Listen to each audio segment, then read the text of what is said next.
Well, hey, everybody. It is February 28th.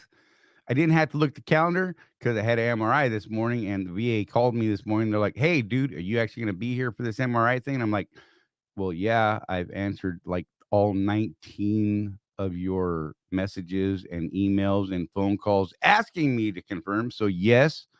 And then, oh, wait. Jeff, wait, I got to bring Jeff in. Wait, there's Jeff. What? We picked up Carrie, the son's girlfriend. I like her. She's awesome. She Oh, flew she's in from there. Ohio today. We finally got to meet her. This is amazing. I like this girl. She is like awesome. Like she understands my strange, dark sense of humor, which is odd. Let's just be real. Okay. And she didn't cry because I made jokes that were probably inappropriate at some point.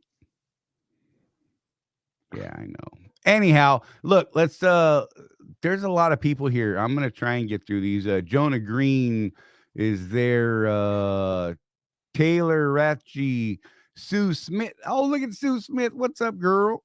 Girl, my bad. Calling us out. I Calling us know. out there. You know what? Dennis. Look, we had some words we had to say just before we started, so don't start. I know where you live. I got you pinned on my Google Maps, and it's like 30 minutes. I'm just saying. Yeah, but she has a boat, so look out. I know, right? She could like just dump me in the Gulf or something. And she lives in the woods, and it's a little scary over there on that side. Matt Mm-hmm. Nissen, what's going on, buddy? Ken Kelly, good to see you. Oh, look, there's Rosie. Yay. Craig Hutchinson Craig was first Hutchinson. yesterday, by the way, at like 3 p.m. This dude was like first, like it was like 3 p.m. yesterday on the channel in the chat, but it all disappeared. It was weird. And then other people came in, they're like, oh no, I'm first. I'm like, no, you weren't. But then it deleted. I don't know why it deleted. I opened this thing up so we'd have like questions and stuff like that, so people could populate it and we could dip into it. No, it deletes itself after I don't know why or how long, but it does. It's weird. The chat just disappeared. There's a bunch of people in here. I apologize if I missed you. Blackbeard, I see you. Trucker Dan. What's up, Trucker Dan? Oh, good Lord. Was it Dan that said he's been on a load to Oregon for 5 days? I think so. That hurts my feelings a lot. See, this is why I don't go up there. I'm glad people like you go up there so I don't have to. Not going to lie. I hang Guys, out down well, here in the southeast we were corner. talking, I'm broke down right now, but I might not be working anyway. Right. Because really the only direction I can go is south. Right. West is closed, east is closed. North, don't even talk to me about north right now. Right. I know. Kathy Underwood, good to see you. Victor Jackson, buenos dias. Jim Tucker, I see you, sir. So let's dip into this fuel surcharge thing real quick so we can get that out of the way and we can get into our guests. We're still waiting on. I think Jim is still waiting somewhere. We haven't seen him yet, but we will dip into that here just pretty quick. So, oh There he look, is. boop, look, I spoke his name like Beetlejuice. Boom, there's Jim. My bad. Anyhow, so now I'm calling Jim Beetlejuice. There's something wrong. Fuel Jim's like, surcharge. why'd I come? Feel squirrel. Oh God, Jeff. Thank you, sir. What would I do without you, man? Click the button to make this thing big. There we go. So this week's national average went down 0.082 down to 4.294, which makes us sad. You guys know that. I'm sure it makes other people happy, but it makes us sad because that drops our fuel surcharge. The West Coast Pad 5 dropped 0.039 cents this week down to 493.3. So that's 2 weeks in a row. We're under $5 on that West Coast Pad 5, which I honestly don't even remember when we were below $5 last time. So I tried to look back in the historical charts and I couldn't find it because I'm clearly not. Yeah, it's not. I couldn't find it. So that brings our fuel surcharge down to 0.505 this week, you guys. That's only a drop of a penny and a half. But if you're out there on that West Coast battling that stuff out there, the West Coast did go up to 10 from 9 cents because of that disparity between the West Coast Pad 5 and the national average is 0.639 and climbing, y'all. Don't know why, but it is. So we got that out of the way. Let me throw that ticker across the bottom. So that's going there. By the way, if you'd like to call in, 813-548-3722. 813 live SEC. Oh, that's my radio thing. Jim doesn't have a picture or a mic, so I'm going to hold off on him still. I'm going to go back and swap back out of this once I figure out what buttons I'm pushing. So, yeah, the phones are open in case any of you want to call. We will get to you as soon as we can. Bear with us as we work through that stuff. We have a lot we want to throw at Adam and Jim. And so, yeah, we're going to do our best to get to all that. But here we go. Pow, we're back, Jeff. So yeah, I mean, did I miss anything over there? TK, my brother, good to see you. Salam and all that. Salam, salam. I said that right. See, I try not to offend people. Peace be upon you, sir. That's what I say to my brother TK. I heard lots of Northern California are closed. Not sure. I bet that's a safe bet. I'm just going to throw it out there. Well, I know. I just checked the weather up on Donner, and it's been closed all day. I don't know about I-5 up through the Sierras. Right. And Jeff Dennis said he's been down since Friday, but he's home. So is Jeff. So am I. He got the wife to come up to Reno and pick him up. And they hung out in Reno at the Nugget for a night and then made that trip back home to that Salt Lake area. And yeah, then when they got home, it was crazy. There was almost 4 feet of snow. Yeah. That was ridiculous. Oh, let's see. Okay. So let's see what's going on here. I don't want to hold these guys off. Adam and Jim are busy dudes. I'm not sure if Jim's ready. Adam, any chance you know if Jim's ready? He doesn't have a mic or a camera there. Let's look at the private chat. Yes. He says yes. Okay. All right. I'm going to bring you guys up. We'll see how this works. See if I can not break stuff today. I have a tendency to break the program. I don't know how I do it. It's pretty awesome, really. I seem to have a knack for this. Let's see. Add to stream. There's Adam Miller. And look, I bring in Jim Fitzsimmons, and he's a magic box. Good to see. Wait. Oh, good Lord. I'm hiding. Wait. Me and Jeff are fighting over controls. Can you can you hear me now, Charlie? Yes, sir. That's much better. All right. Yeah. Sorry about that. No, you're good. Technology, it's fun. I don't know. I break it all the time. I don't know how to. Oh, look at this man. I'll switch over. I'll let you know I'm not driving, obviously. I'm a passenger in a car. So I thought we were going on until 4:30, so I thought I had time. But here I am. You Phoenix guys, you really struggle with this time thing. I was not time for this word, Charlie. Adam was absolutely. I mean, he showed up a couple minutes early. He's like, "Look, I'm here. I don't know where the heck Jim is." Well, to be fair, working out. To be fair, Arizona's the only place that does it right. They don't do daylight savings time and all that nonsense. So, God, I wish. Well, being a half hour off, Charlie, I can't use that excuse. So I guess I got no good excuse. Hey, look, I'll accept whatever. Look, you guys are here. I'm happy. When you guys said, "Yeah, we'll do it," I'm like, yay. Because, Jim, I've wanted to do this for a long time. So, let's try and throw that up real quick. Madness, and they have chains thrown in affected areas and looking to be sure drivers have your chains on board. That's good call right there. Yep. So, Adam Miller, for anyone who is crazy enough not to know, is the president of Swift Transportation. Jim Fitzsimmons, the executive vice president of Fleet Operations. That is a long title, by the way. It is a mouthful. It hurts to type out. Like, I messed it up, I don't know, 13 times typing it earlier. I made cool little things. Look, bam. It hides me and Jeff. We get to hide behind that. We're like, look, there's Adam Miller. There's Jim. Sorry, you guys. If you guys haven't seen us, I tend to rattle a little bit. I apologize. Squirrels get me. So, but we did want to talk about some things, and we're glad you guys are here. So I want to thank you ahead of time. We only got you guys for 30, 45 minutes. I get that. So I'm going to jump right in, and I would like to ask, let's talk numbers. What are we looking at coming up over the next quarter? Because Jeff and I have been really getting into more of the freight analytics on the broad market from the spot market side and what they're seeing in the contract rates and things like that. And so we're trying to help people understand the broader market. But, Swift being our customer, if we don't understand your needs, it makes it hard for us to cater to those needs, add value to what we do to better serve you guys.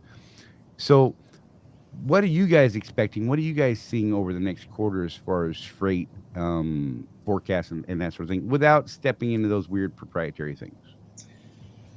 Right. So we have guidance out there, so I won't get too far into actual numbers, but maybe let's just talk through really how the last, call it 12 months, have progressed from a freight cycle standpoint. Right. You know, talking with a lot of our customers and just looking at third-party data, spring inventories were really, spring shipments last year were the last thing that came in late. And so there's a lot of the large retailers that missed spring sales and have held that inventory really until this spring to try to dispose of that, whether that be through sales or through liquidators. And because the supply chain was so challenged, they had ordered quite a bit of goods for Christmas as early as they could, just to avoid to avoid missing the sales during the peak season. And a lot of that stuff came early as the supply chain loosened up, as the ports kind of worked through their backlog. And so one of our customers, the large retailers, had about 80% of what they typically would need for Christmas in September, which is right. unusual. So normally during the fourth quarter, you have this, a good amount of freight that needs to be delivered with a great sense of urgency, and you have projects, and you have some of our customers looking to secure capacity, which creates projects for a lot of our driving associates and owner operators, and that just didn't materialize this year. And so our customers right now are trying to work through the glut of inventory that was caused by everything coming early, right, and spring inventory that they held over from last year, and they're just starting to kind of thin that out. Walmart released earnings a couple weeks or last week, and they saw some progress on their inventory. Target released earnings this morning. Their inventory was down 3% year over year. I think on the home, the apparel, electronics, which is kind of the glut that was built up, that was off 13%. So they're starting to work through that. And once they work through the inventory overhang, then they have to start with their normal ordering process. That'll normalize, and that'll create a lot more imports, which should help build out the freight network, particularly on the coast, which is where we see probably the lack of demand, which, that's atypical to what we would typically see right now. So, freight bonds are going to be a little bit sluggish, most likely for the next couple of months, but I see probably mid to late second quarter that the normal order cycle start to pick back up, and volume begin to increase. And then I think the back half of this year, we'll see kind of your normal seasonality where things start to ramp as you get into the back half of third quarter.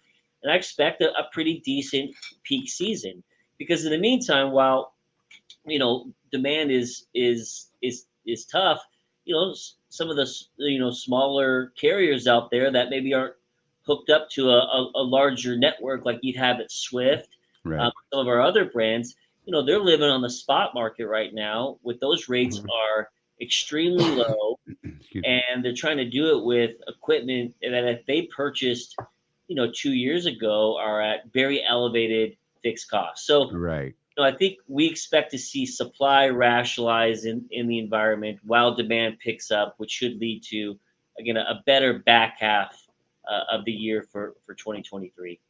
Yeah, but we've been seeing in the analytics that we watch. I mean, we pay a lot of attention to the DAT side, because I mean, they've got just huge numbers to actually back up the data that they use, and they're pretty much saying that mid late March we're going to see that kind of bottom flatten out, and then from there it's just going to be kind of slow, brutal for a bit. But then we'll start seeing that slow climb out, like you said, into that seasonality back into the end of second quarter, and then we start seeing the climb back out from there. So it's cool to see. And Charlie, we've been focused on at Swift at just building out our trailer network. Right. What we're finding from our customers is the trailer may be the most valuable part of the supply chain for them right now, at least the portion that we provide, because it gives them flexibility at warehouses.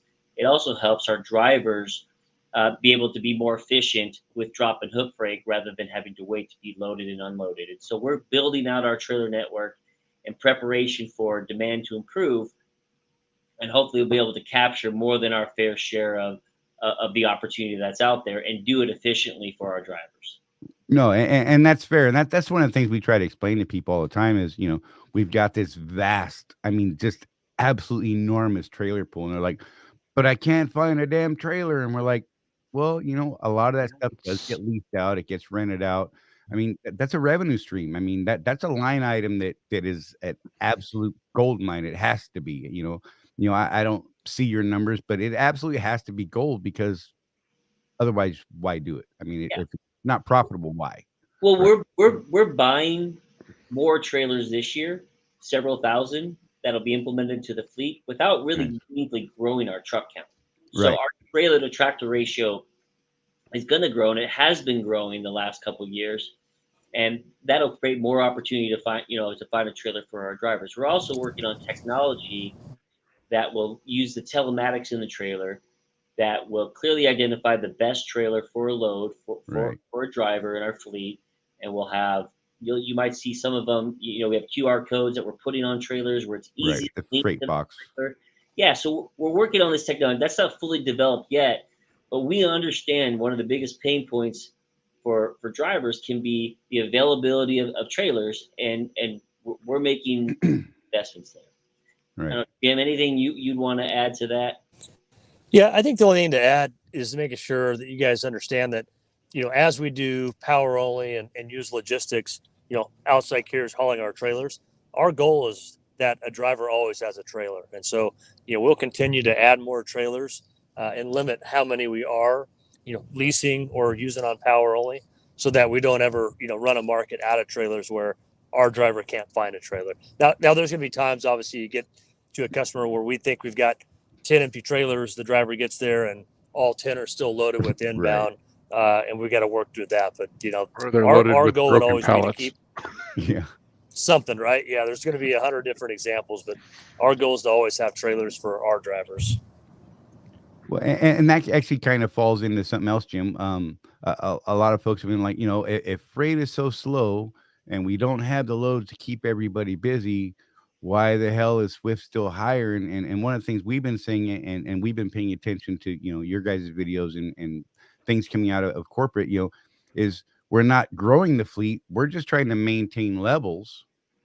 And so that when this rebound does happen, when this growth does start happening, that we can even meet customer needs that are going to be coming out. Is that pretty accurate to where we're sitting? Yeah, absolutely. I mean, we're continuing to hire because, for one, we have to keep up with any turnover that we have. But hey, because we feel bullish about the back half of this year, we believe, seating as many trucks as possible right now, while it's a little bit easier to find labor, puts us in a good position to have that capacity available in the back half to serve our customers and to have, those drivers, be very productive and earn a good paycheck. So that's why we're still pushing on that. Now, we've backed off on a few markets and a few areas where it makes sense. But generally, as a trucking company, you never turn off the spigot on hiring, because there's just a certain amount that you have to have just to run to stand still. I think a lot of people misunderstand it a little bit too, because the trucking industry as a whole has a horrendous turnover rate.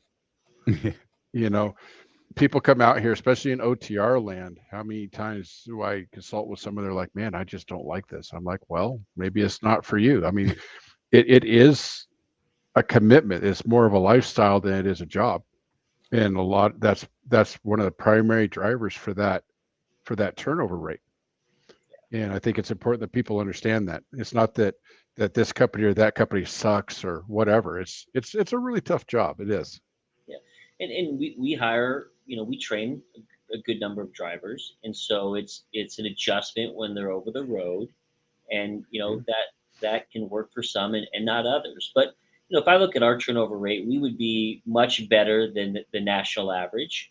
Mm-hmm. And I think we take pride in that, and we work tirelessly to improve that metric. But, hey, we want to be a place where someone can come, and whether it be an experienced driver or a trainee, and they can have a fulfilling career at Swift. And so that's our goal, and we try to support them any way we can. And the good thing is, even if over the road may not be a great option, we have dedicated opportunities. Right. We have some regional. We have intermodal opportunities where you're in and out of railhead. So I mean, there's a lot of different choices, at Swift. And hey, we're connected to other brands like Knight, Bar None, Abilene that could have a better fit for our drivers. And hey, we want to work with those that have struggles, and we have a placement center that a driver can always call and look for other opportunities that are maybe better suited for what they're looking for. Yeah, and I think that's part of what I think is so important about the Knight Swift family as a whole. A lot of people when all this went down, years back, they're like, "Oh God, big bad Knights." You know what I mean? It's going to destroy it. And I got to tell you that I actually, was a little resistant, but I'm like, it's changed. Move on. Let's go. Let's see what happens. Right. Let's see what's going to happen. And I found a lot of really good things happening that actually kind of pleased me. I mean, from a contractor standpoint, Jeff and I have been contractors for too many years at this point. Like I've lost count. I 15, don't even know Charley. anymore. 15. Something. There you go. We're both well over 1 million miles as contractors. So, it's been a long time, and the models changed for us much to the better. Right.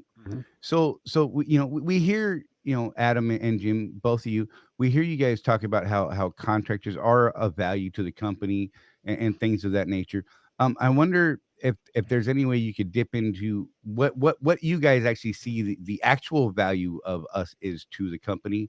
I'm not sure how to iterate that, but just to give a better understanding from our end for the people that watch what we do, so that they can understand. And then just to follow up, how can we then better serve you through that? You know what I mean? Well, hey, there's several different types of drivers in our industry, right? And you have some that like the comfort of being a company driver and running in a secure network and having a secure paycheck and not having the overhead or the risk associated with owning a truck. And hey, we like those drivers, and we have a lot of them, and we have a network to support them. And then there's those that are a little more risk takers, right? Probably a more experienced driver who wants to run hard and wants to have a little more skin in the game for a little bit more upside. And those are some of our owner operators, independent contractors that run in this, but they like the security of running in a network that has freight, that has trailer, and then they have drop and hook freight, and that to them is a great way for them to have some upside in their career. But yeah, you got to work hard to be able to get that, right, to earn it. And then there's those that want to run just independent, and you're kind of living on the edge there, and the whims of the spot market, which is feast or famine. Don't like it. That's kind of the edge, the maverick there. That hey, they do that with working with brokers or Landstar, and we see those trends when the DAT rates skyrocket. You see people run that way, and then as soon as they collapse, they start running back the other direction, right? Right. Yep. And we see that every year when those dips happen, right? Absolutely. And so we want to be able to have a great opportunity for those who want the comfort of a company driver, but also have an opportunity for those that want to run hard and have some ownership and have some skin in the game. And I think we try to find that right balance in the organization to be able to provide those opportunities. Yeah, that was one of the, getting back to kind of some of the analytics here. So Charley and I have been discussing this since it went live this morning, the DAT IQ this morning. They were talking about how guys that, carriers that have contract freight are still doing pretty okay. Yeah. Whereas the guys on the spot market, not so much. No. I mean, there really is. There was a time about a year and a half ago where I thought about getting my own authority. And Charley and I and some other people we trust were talking about it, running numbers and this, that. And you know what it came down to, Adam, was equipment. Oh, yeah. MS carrier trailers, literally. I'm not kidding. MS carrier trailers were going at auction for $45,000. Right. And 6 And I months was prior, just they were like, $5,000. yeah. Yeah, So I didn't do it, but I'm glad I didn't because now we're here, right? Those rates were sky high, which led me to look at that because why wouldn't you look at it at least? Yeah, and I think you'll see here over the next, probably 3 to 6 months, a lot of people that rushed into it in late 2021, maybe halfway through 22. There's just no way they're going to make it with what they paid for trucks, for trailers, and then what the spot rate's doing now. Like the math doesn't work to keep making those payments. I think you'll see a lot of defaults on those small carriers that got into it. What was the number, Charlie, we found The Uh, spot rate for the spot rate? carrier? No, for the Oh, the carrier number. the small carriers that are going out of business. It's Oh, it's insane right now. 2,000 a month that are departing the authority field right now. So, and that's since October. Yeah. And it's steady every month. I mean, just they're just terminating their authority for whatever reason that is, and it's finally starting to see probably good gains for us because it's now we're starting to get to the Thinning the bottom herd a of that little rate bit. market, right? Well, you and I, Charlie and I were both here in 2008. We were operating in 2008. As a matter of fact, I leased my first truck in 2007 and proceeded to survive the Great Recession.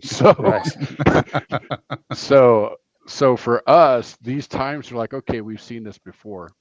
A lot of guys got into the contractor game, even at Swift, in that 2020 where there was so much freight, you guys are having to literally find people to haul freight. Right. And now they're like, what have I done? And what we're trying to communicate with them, and one of the things we wanted to talk to you about and get confirmation of is that we're getting close to that bottom. Yeah. Things are going to start going back up again. What a lot of these guys experienced was some of the best revenue making opportunity we've seen. Historical highs. Yeah, historical highs, freight rates, freight volumes were high. It was great there for about a year and a half. And then the bottom fell out. But this is cyclical, right? This happens all the time. And you just have to it right now it's kind of survival of the fittest for small time guys. I mean, when I look at, you mentioned DAT data, right? You'll have spot that is very volatile. It falls more rapid than we ever predict, and it rises more rapidly than we ever predict, right? It moves very quickly. Now, contract rates are a bit more steady, right? You don't see them have the same type of volatility. They come up a little bit when spot is below contract for an extended period of time. And then when I look at how long contract rates are down year over year, you just look at all the public carriers data, it's typically for 4 quarters. And we started in the fourth quarter of last year, right? And so my expectation is the fourth quarter of this year, you'll see our overall rate per mile inflect positive year over year. Now, I think spot will inflect positive sooner than that, right? Because typically you have to have spot that ramps up before you see, the contract rates begin to inflect positive. And so I think spot fell pretty rapidly around this time last year. Right. So I think right now it feels like we're kind of bouncing along the bottom. And like I mentioned earlier, once the normal cadence of ordering picks up from the retailers and you start to see more shipments, more TEUs moving out of China, moving out of South America, you start to see more ships into the ports.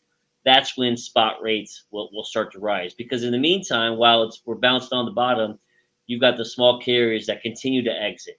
Because Jeff, you're right. If you'd have bought a truck in 2021, you'd have paid $120,000 for a 4-year-old truck, right? Yeah. That would have cost you $55,000 pre-pandemic.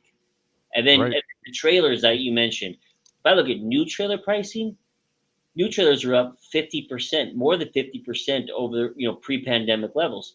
Historically, trailer pricing goes up like 1 or 2% a year. Right. Massively, right? Right. And again, that's a testament to just supply constraints on being able to produce trailers, but also the value that they're bringing with drop and hook freight, which our customers who struggle to staff the dock need that efficiency. And then you think of when ELDs were mandated in 2017, December 2017, it used to be these small carriers just absorbed all the wait time because they had paper logs. Right. And now they can't because they're on the clock. And so they're pushing back on the brokers who gave them the load that I need detention. The detention, then the brokers have to go to, shippers to get more money for a load. It's no longer just a cheap broker load where the small carrier, takes the beating when they have to wait. So now you have a lot of these customers that prefer or have a greater preference for the drop and hook freight to avoid those, potential detention charges. So I mean, those are the dynamics that we're dealing with, right now, again, which sets us up for, a stronger back half of this year. Yeah, and the great thing to keep in mind is when tractor prices and trailer prices are where they're at, it keeps new people from getting into the business. And so, when prices get low and freight gets heavy, you get tons of people rushing into the market like you had in, late 2020, early 21. With the prices these days, it's really going to help kind of keep a cap on the amount of, capacity out there. So as freight starts to turn back on, it's just going to be that much more plentiful for, the existing carriers. And one of the things we have been seeing is good for some, bad for others, I guess, is that used market is actually finally starting to come down. I mean, I believe what they said today was a 20% drop year over year for in the used truck market right now, which is, good and bad for some folks. It's crazy because, like I have a 23 Freightliner. It's right now. Yeah, stop it, Jeff. I swore I'd never get a new truck. I still have an 07 sitting in my backyard right now, but it was beating me up and led to surgery and just, oh God, I had to replace it and modernize, right? Love the new truck. Swore I would never get one, but I love the new truck. But now I'm on the hook for a $201,000 truck. I mean, that's the full nut price on this thing when it's all said and done. But now that I've got 80,000 miles on it, when we checked 2 weeks ago, we were negotiating a bunch of insurance deals for a lot of contractors. And so we ran my truck to the market, and brand new, still on the lot, it was $201,000, my price through IEL and that whole deal. But on the used market at 80,000 miles, it's 195 to 205. That's crazy. I mean, that's completely upside down world to me. You know what I mean? But and what we're seeing and what the analysts that we follow are saying that, come maybe November, that we're going to see a drastic drop in those used truck markets. And that's a little worrisome for some people. Just from an insurance standpoint, from, an asset value standpoint for our guys. And I know that our contractor fleet is growing. I mean, I know we're up to about 1,800 trucks, as of currently. How do you guys see that part of the business model growing? I mean, is it something you guys want to see grow more, faster, slower, stay the same? Right. Do you want it to level off at a certain level? I mean, what is it? I have these grand visions of competing with Landstar on the contractor market, right? But I'm crazy, and Brett thinks I'm absolutely nuts. He's like, you're kind of ambitious. And I'm like, come on, man, let's do it. And he's like, slow down. Yeah, but I think it makes sense to grow it when we have the freight. Like right. I'll share with you now. We have some people looking to lease their trucks on, which tells me that the freight, small owners that have 20 to 50 trucks are looking out to Swift because obviously what they're doing is not working. And so right now, we're not bringing guys like that on just because it doesn't make sense where, we don't have any extra freight to bring those drivers in right now. But when the time does happen, when things turn around, we're definitely more than open to growing that, whether that be, company guys converting to, be an owner outside coming in one at a time, or, small owners with, 10, 20, 50 trucks, whatever the number might be. We're seeing a lot of guys from our end, a lot of contractors who are now dipping into the what's it called, Jeff? The trip leasing. And so while our freight volumes are low in certain markets, they have friends who have their own authority, who have, oh, I've got this great, lane from Miami to Ohio, right? And they're like, hey man, I'll put you on my DOT number. You guys can go run this while the freight markets come back in. So trip leasing for a lot of our contractors has actually been a godsend, because it's pulling them out of our freight market in some really kind of crappy areas, and allowing them to stay profitable while staying in the Swift family and being able to come back when the capacity's back, right? I think that's the right way to look at it. I'm not sure how you guys look at it. I don't know how you guys feel about us trip leasing out and going by that whole contract thing, but I think it's a win-win for us, for both parties. Yeah, I think. Look, we want you to run in our network as much as possible, right? Especially when we have freight there. But hey, we understand you're running a business as well as an independent contractor, right? And so you've got to do what makes you successful. But ultimately, we want to run you in our network as much as possible. Right. Yeah, I think what most of these guys are doing is they might be in just one of those areas where they just have a tough time even leaving the house when they get off of home time. Right. So they've got that buddy that's got that, 500, 1,000 mile load that they can do that load and get back into a lane where Swift has freight too. That makes sense. And that's a really short term thing, but it gets them. It makes it so that they can make all their bills, and then they hop back in when they're in a lane that Swift has freight. Yeah, and one thing, Jeff and Charlie, you guys know this because you've been doing it long enough and have been here for the ups and been here for the downs.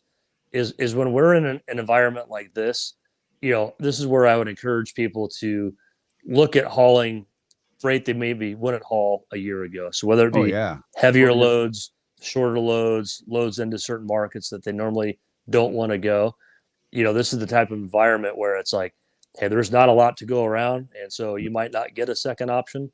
So I would definitely encourage people to just take what we have when we have it, and just keep those wheels turning. Yeah, we've been kind of pushing that for the last year, Jim, because so my story is I escaped from Oregon. I'm a refugee.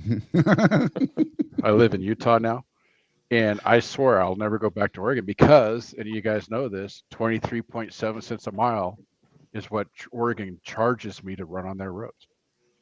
But with freight the way it is, if that's what's available, guess what I do? Go to Oregon. Go to Oregon. Yeah.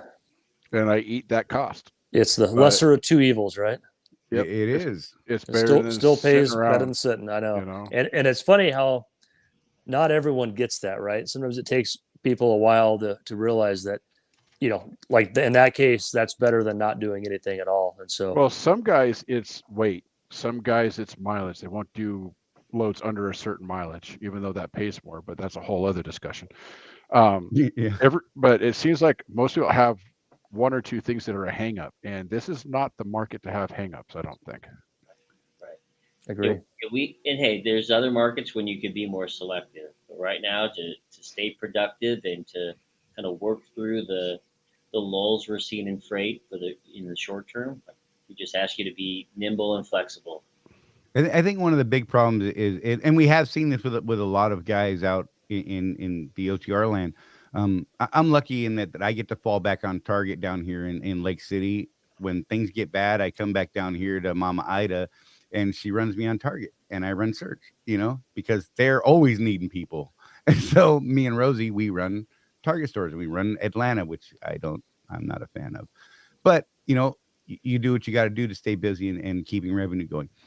But some of these guys get out there, and the only plan they get is a 300-mile load, and it's 3 days of sitting, and they absolutely don't know how and cannot get a hold of a planner. No one will talk to them. They just, and we're like, look, you need to try and figure out how to reach out to people. But then it just, sometimes it just gets ugly, and they don't know how to navigate through that process. We do our best to guide them, but even Jeff and I run into problems with that sometimes. And I'm trying to get these guys squared away.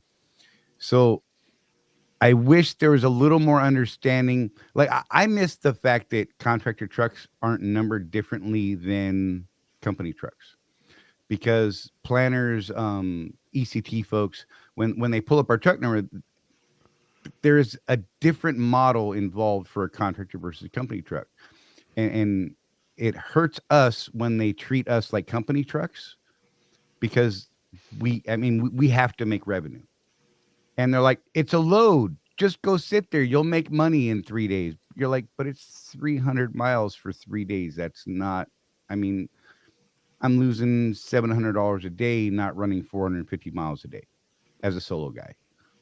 So if there's ever a way possible, I'd really like to see contractor trucks numbered differently again. Just throwing that out there in the world, in the ether, just to, and it's not because I think we're King Sparky Pants or something like that. It's just to help office folks understand that there are those two different models to work, and we do have slightly different goals. Goals and things that we need to have happen. Yeah, it's a different model, right? And they just have to be able to appreciate that and work with you to ensure that you can be successful. Yeah, and that's cool. So I know you guys got to get out of here. I don't want to keep you too long. I do appreciate you guys being here. If there's anything you want to throw at us, by all means, throw it out there. I'm just glad you guys were here. I do appreciate it. And you guys are welcome anytime, by the way. You guys ever want to throw anything at us and be like, hey, let's go talk to those crazy contractor guys. That's right. Maybe Charley, remind me, like in 6 months, we'll come back and we'll kind of see how we're looking there and kind of give you a little forecast of kind of what we're seeing, late part of this year, and then looking at, 2024. So it is important to us that we keep informed with our customer, Swift Transportation, and that is the way that we look at the relationship. You guys are our customer, and there's been a lot in the past where Swift's my partner. No, Swift's not my partner. I refuse to believe that. And life became much happier for me and much easier to process when I made the mental transition from Swift is not my partner, Swift is my customer. Mm-hmm. It changed the perspective. It changed the model, the way that I worked and the way that I handled the things. So I don't know. Yeah. I hope that works with you guys. And I'm again, glad you guys are here. Thanks so much. We look at it as, hey, part of our job is to make sure, those who are entrusted our network and our authority, that they're successful. And we take that very seriously. And so, I know there was some, notion that when, from the Knight and the Swift merger that some of the Knight leaders didn't like contractors. I came from the Knight side. I've been working on the Swift business for 5.5 years, and that's certainly not the case. We value them. We talk with Brett Stewart. I talk with him every Friday, and I ask him, how are we growing, independent contractors? What do we need to do differently? I challenge him, and we're making investments on technology to hopefully be easier to have visibility to loads and be able to do some self-planning. And hey, I don't want to overpromise that in terms of when that's coming out, but it is something. Yeah. I know. Yeah, we had to put dates on anything, Adam. Don't do it. I know, but we're working on it, right? And we had to tell Brett stop doing the dates. I know. So I wasn't going to go down that path, but we're putting those resources in because we do value that relationship. Well, just know that people like Jeff and myself we're on the bottom end, kicking them in the shins while you guys are patting them on the head. So, we're going to squish them in the middle, and we're going to make things happen because Jeff and I and folks like us really want to see our division grow. We really do. I'm a one truck guy. I had a small fleet. Jeff and I are thinking about some other things that we want to do here at Swift as well.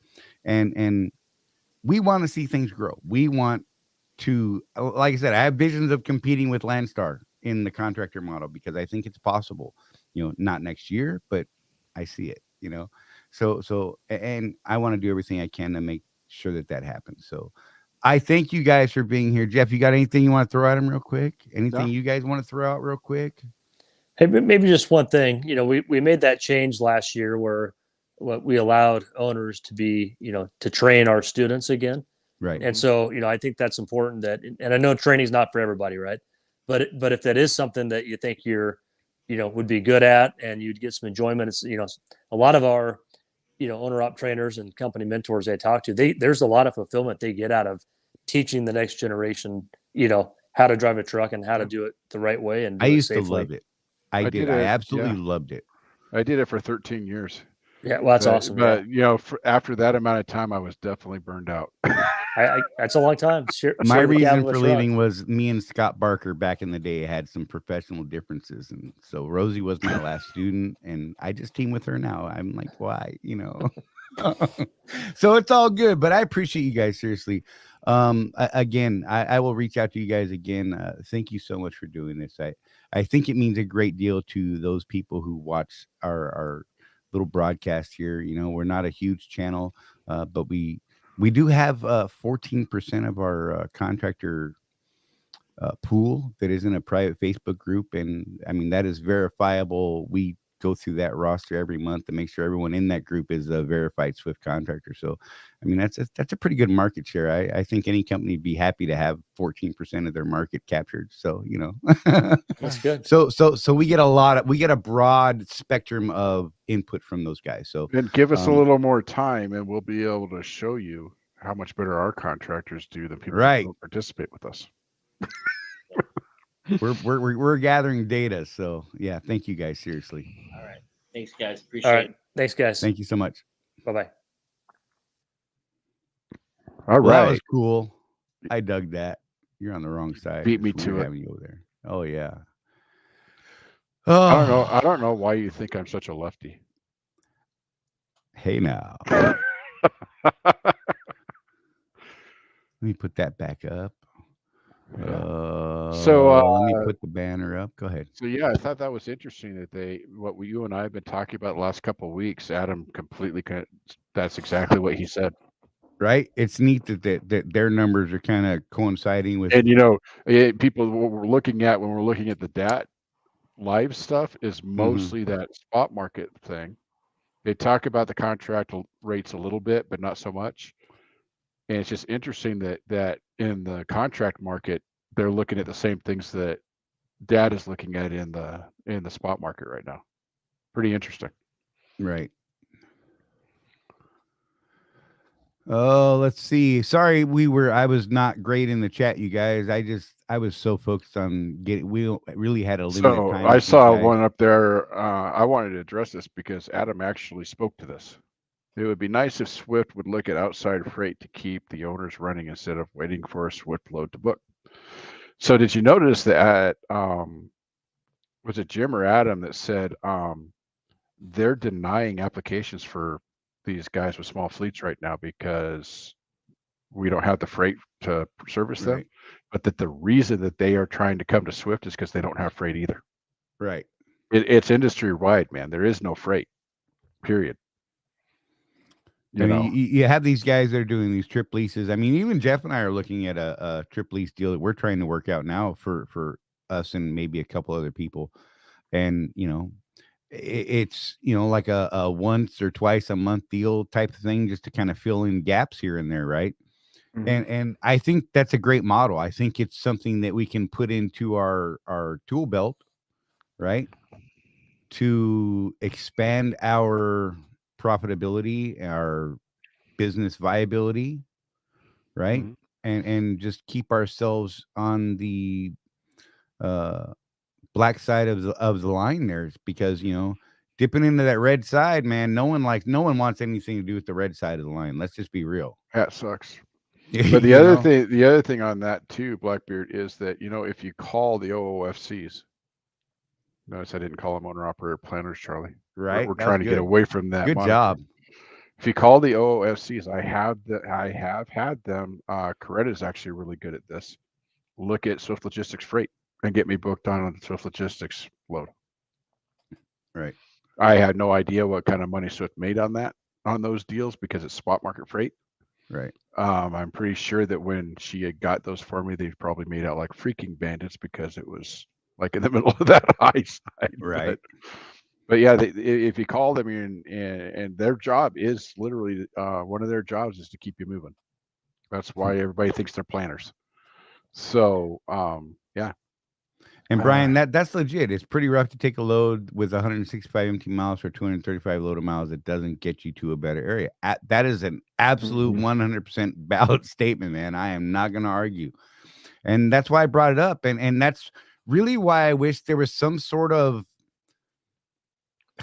and it's not that I want to be like, oh, hey, I'm a contractor, check your crap. It's that there are different requirements for us. You know what I'm saying? We do have different needs than a company truck. It's just real. And I miss the old truck numbering system where you could tell that, the guy calling in and he says, hey, my truck number is 971100. They're like, oh, this is a contractor. Let me put on the different hat and let me, adjust how I'm going to speak to him and how I'm going to plan this truck. Right. Yeah, I mean, And it's back to that understanding thing. Right. If they saw that we were contractors when we called in, just based on something like the truck number, just understanding what our business model is, even if they can't do anything for us, goes a long way, right? And Randy, a lot of guys laugh at him because he's dedicated on target count at 96 cents a mile, but he's rolling 3,000 plus miles a week minimums. Look, I won't sign the target contract. I won't fault you for signing it as long as it's making you money, keeping you profitable, right? And you're happy with what you're getting. You will not get me to down you for that. I was talking to someone yesterday about who's thinking about signing a Walmart contract out in Missouri as a solo contractor, but he also has other income, right? He has other means, and we're gonna talk numbers after he gets the full contract numbers and looks at that, and we're gonna say, hey, is this going to meet your business needs? Is this going to meet the things that you want to achieve? And if so, man, go for it, right? Especially when it's steady and you get that cheap fuel. I mean, so you won't get me to smash you for it. I won't do it right now on target. Just because I don't have to, right? I'll just keep doing surge as long as they'll let me. And when I have to go to OTR land, I do OTR land. And Target doesn't have the benefit of the Walmart fuel prices. So there's not that incentive there for me. But if it's working for you, Randy, by all means, man, keep killing it. You know what I mean? I'm not going to argue with you. Yeah, it's like we always say when we start running numbers on some of these different contracts, the decision is yours in the end. And just you know have the your numbers. goals. As long as you know the numbers, But the you only can't thing cry that about it after you make the decision. the only thing that drives me nuts is when people don't know the numbers.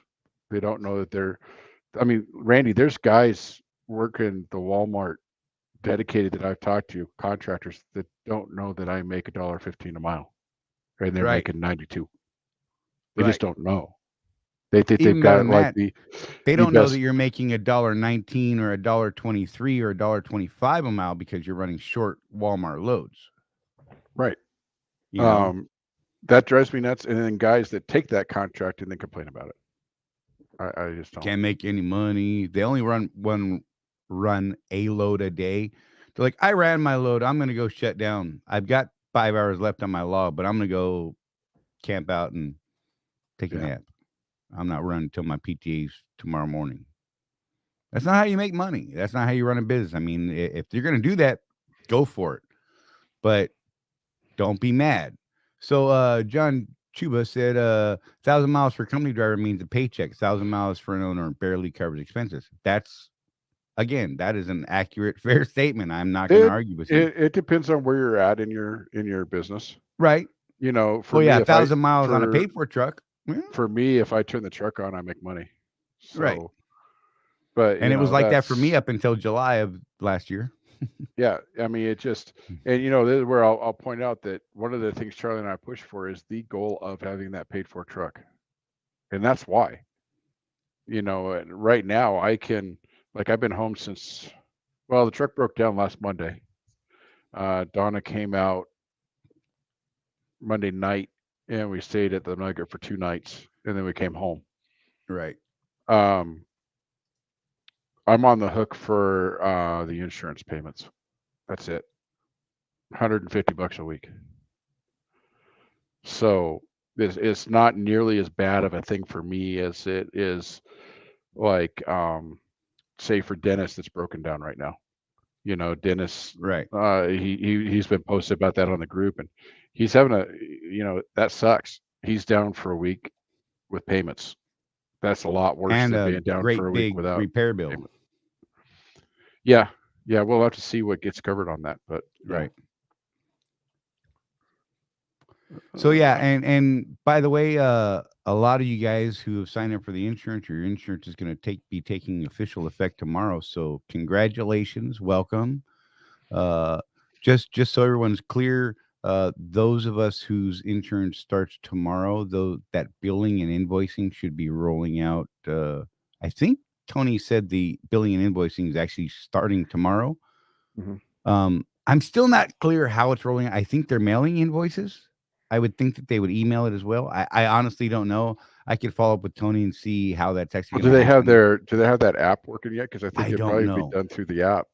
Yeah, we need to find out for sure. I've got to throw this up, Charlie, because Timothy is 100% probably right. It's true. I saw that. I put him on the left because he ain't right. That's fair. But yeah, so if you guys got that insurance, congratulations. I'm glad for you. You know, that's one more step closer of true ownership of your business and creating separation and protecting your business. So, and you know what, we talked about it a little with Jim and Adam. You know, these used truck market rates are dropping. They just said, you know, 20% year over year. 20%, and they're expecting a drastic fall this year. And if you are with another insurance carrier that doesn't provide gap or offer gap coverage, and you owe $180,000 on your tractor and you wreck it, and there's no gap coverage, and your truck on that open market come November is only worth 140, the insurance is only paying you 140.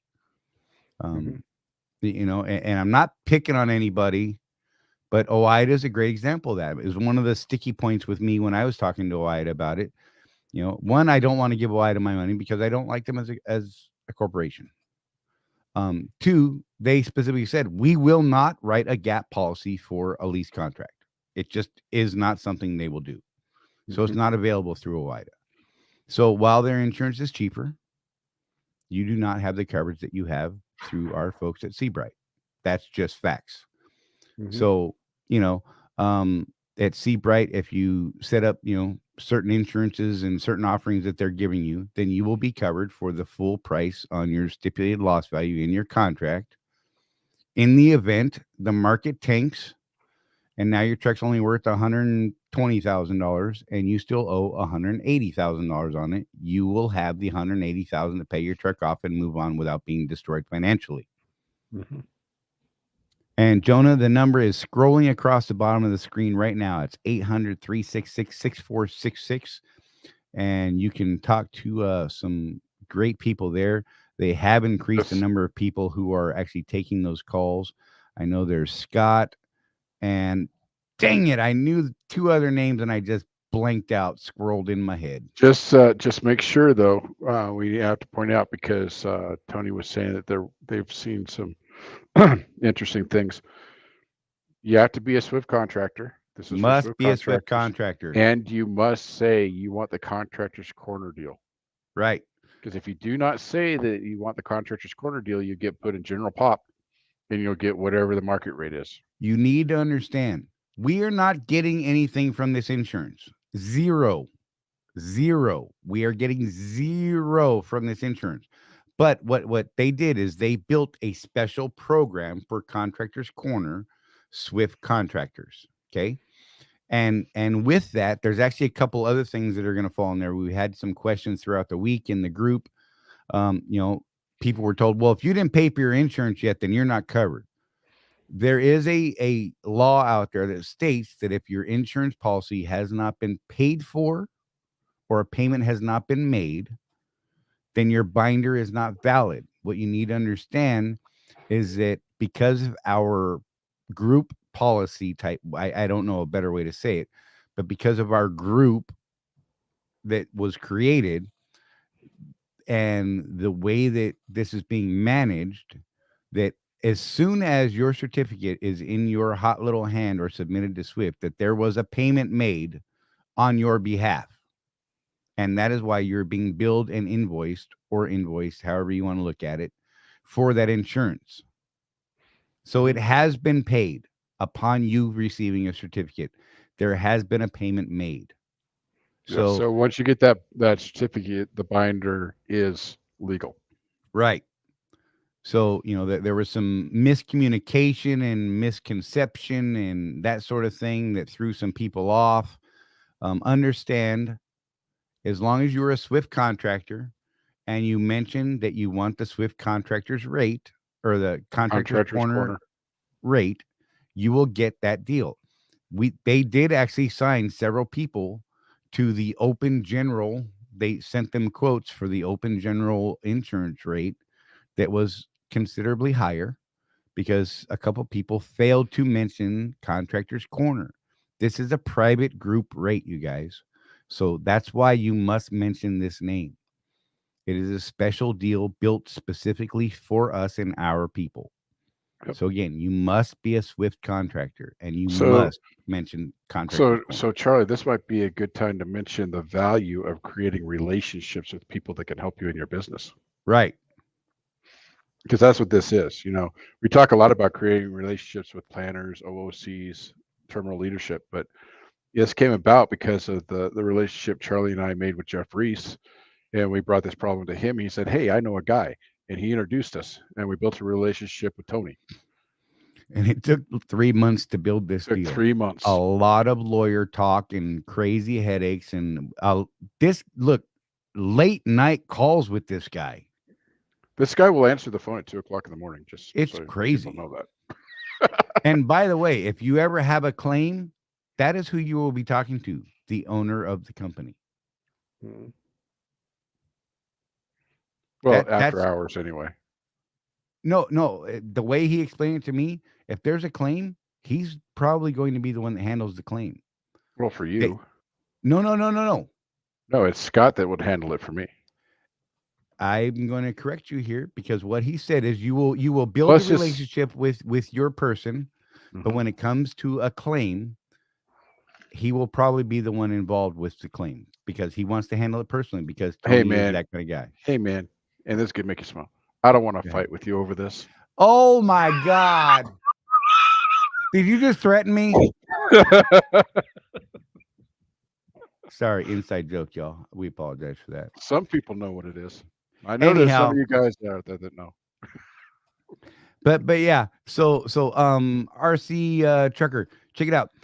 We pay them how? What they're going to do is they're going to have an app that we can pay them, set up a bank transfer, a check. I mean, multiple avenues. Credit card, debit card. This is a good question, and I have a actual answer for you. We cannot get you guys covered as mentors on this program. Not at this time.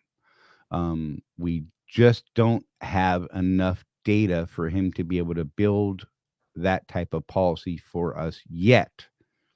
It is something that we're going to look at down the road, but we have to build data. He needs to have data to be able to build something like that because of the risk analysis and all that sort of thing. You guys got to remember, insurance is a risk game.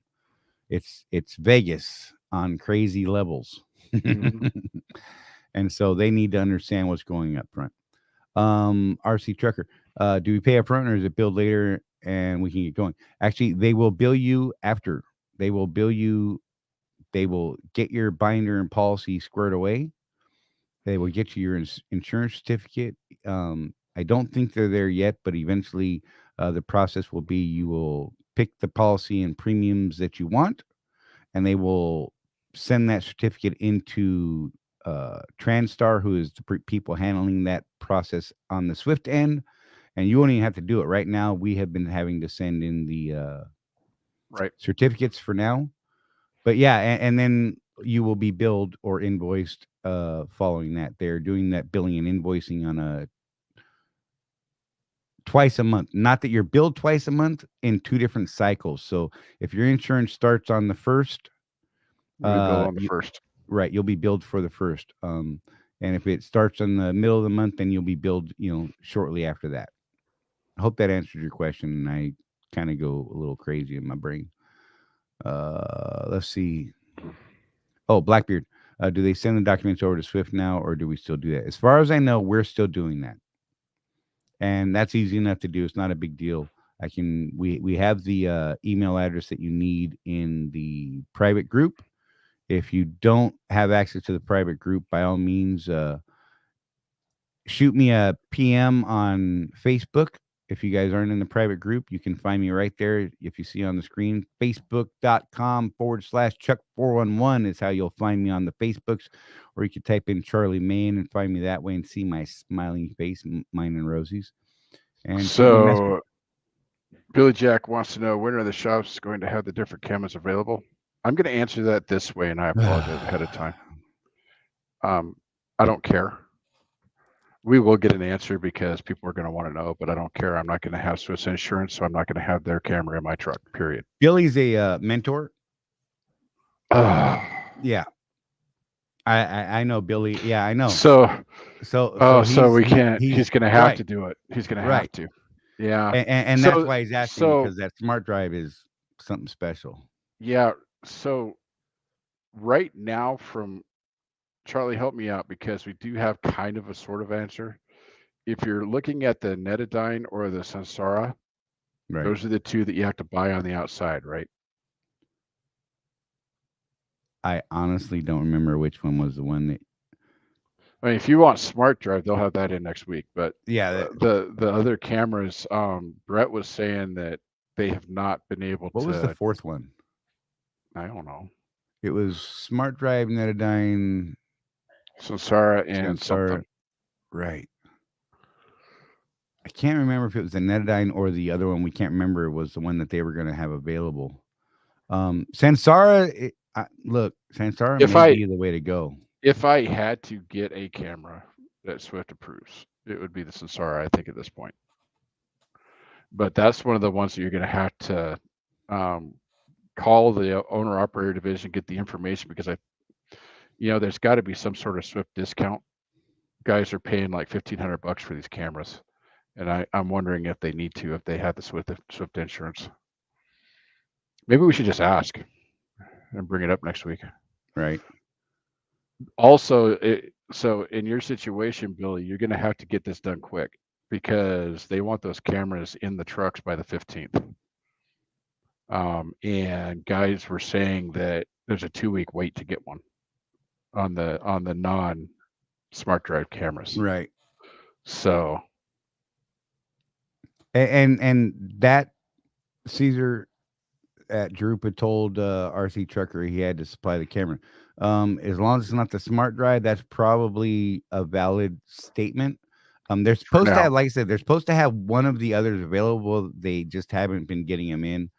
I don't know. Look, don't wait any longer. If you have to get the camera, you guys need to make that jump, make that happen. Unfortunately, you're going to have to probably come out of pocket and make it happen yourselves, or you're stuck with the smart drive. That's unfortunate, but what I'm wondering is and we should ask this, if a guy just can't get the camera in time that he wants, can he get the smart drive and then have it uninstalled and put the one he wants in later? Or are they stuck? That's a good question. That's legit. We should definitely, I got to write that down, Jeff, because I will forget that. Yeah. Yeah, Bear Hunter, I don't want to hear about it. I've still got it's beautiful out here for real. Still got 2.5 feet of snow in my yard, and it's supposed to snow again tonight.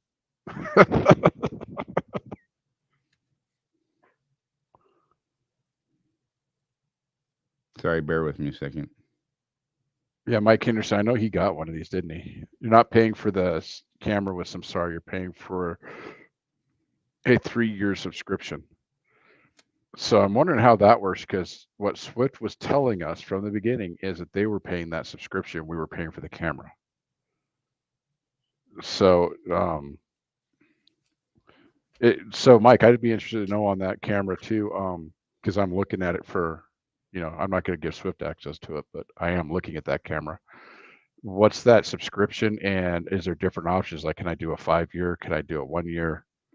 And all that neat stuff. And what happens if the camera breaks if I'm paying for a subscription and I break that camera? Get in an accident, whatever. Do I need that covered by my insurance? Oh, I learned something from Scott this morning about the insurance. So I can't get the insurance right now because of that oil pan issue with the tow truck and all that stuff. I have to wait for that to clear first. Right. So Scott called me to bind my insurance this morning. I'm like, well, did you talk to Tony? He's like, no, why? But anyway, so if you opt for the electronic coverage, so like I've got a really expensive setup in my truck that you guys have seen, it's now a $4,500 coverage instead of the $1,000 coverage. Really? Right. At the same rate? I think so. Okay. That was I opted not to get it because it wouldn't cover the cost of our laptop. Right. So $4,500 would get me would be the replacement cost of my equipment the way it sits right now. So Sue said Metadyne is the other one at the Swift shops if they can get them in. Will not install the other two. You'll need to do that yourself at your cost. Okay. And some of the shops we've been told have been trying to get the Metadynes. I again couldn't remember which one it was that the other one was that was available. Don't know what the availability is, so call your local shop or call around and see if anyone's got them, you guys, if that's what you need to do. Sue, any idea if Ocala has any? Because I know that's where Billy's going to need to go. Yeah, so Mike answered up too. On their website, this is for Samsara, it only offers a 3-year. When you talk with you, they tell you the same thing. So it's a 3-year subscription on that if you want to go that route. So you're locked into that one for 3. And as Charlie and I have been looking at these different cameras, the reason I like that one is twofold. Number one, the night vision on it is freaking insane compared to other cameras, is what we found. And number two, I actually do like the coaching. What I don't want is Swift coaching me, not coaching me. Right. Now, me as the business owner, I'm open to coaching from my camera. And I can manage that through my HR department. I would let Sue coach me because she will just hit me. She would just hit you. So you guys, don't be afraid of some of these subscription offers that cameras have with the coaching and stuff, because Swift's not going to see that anyway. But at 100%, I believe it would make you a better driver. I don't care how long you've been driving. Always be open to it. I just don't want my contract in jeopardy because of it.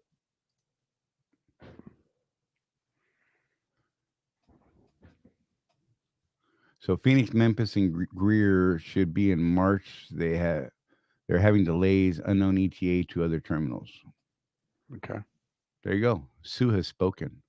And Craig said he doesn't think Samsara and Metadyne allow you to buy the camera subscription only. So there you go. And Billy said every time he asks Ocala, they don't have anything. They don't even have bunk heaters there. Look. Why'd you got to bring that up? That is a sore subject. I still can't get a damn heater in my truck. Because you're going to be going OTR in April because you got to make it out to Vegas. And chances are you'll go above the 40 and you're going to get cold. Be freezing. And I'm going to be laughing. You're a terrible person. That's why I like you, though, because I dig it. Oh, my gosh. So, yeah, you guys, if you got anything you want to throw up, by all means, throw it up. And we will absolutely dive into it. I know somebody asked for a recap on what we talked about with Adam and Jim. They pretty much, well, I could give you a quick, brief rundown, but I would recommend going back and checking it out. We asked them about, what we're looking at over the next quarter, and they're pretty much echoing a lot of what we've been saying over the last couple of weeks as far as, the freight market finally finding the bottom, freight levels starting to bottom out and starting that climb back out in the later part of the year and getting back into the regular seasonality. They are trying to grow the contractor fleet. They do appreciate the business model that we have to run. They understand the freight volumes and that sort of thing going on. And so, they've had, people with 20 and 50 trucks trying to bring fleets on with Swift, and they've actually denied those applications because they just don't have the freight volumes to support something like that coming in. And that's to look after. Jeff just found something funny. They don't have the freight volumes to support that type of influx for a single contractor. Right. Sue says, "Yes, I would," with a look and hands on my hips, shaking my head. So, Charlie, the reason I think this is funny is I'm envisioning Sue Right. doing a river dance and kicking you in the Oh. butt with every kick. Wearing a motorcycle helmet. Yes, you have a Oh thing my with God. that. Well, So, look, I'm not gonna lie, it's kind of hot. so Is that one of the weird? things too, so when you're talking with people like the president of Swift, right, and stuff like that, there's things they could say and there's things they can't talk about because Right. there's a lot of proprietary stuff, right, that they can't really divulge because so you have to understand, guys, some of this is legal stuff. If they say something that should be in a SEC report before the SEC report gets published, Right.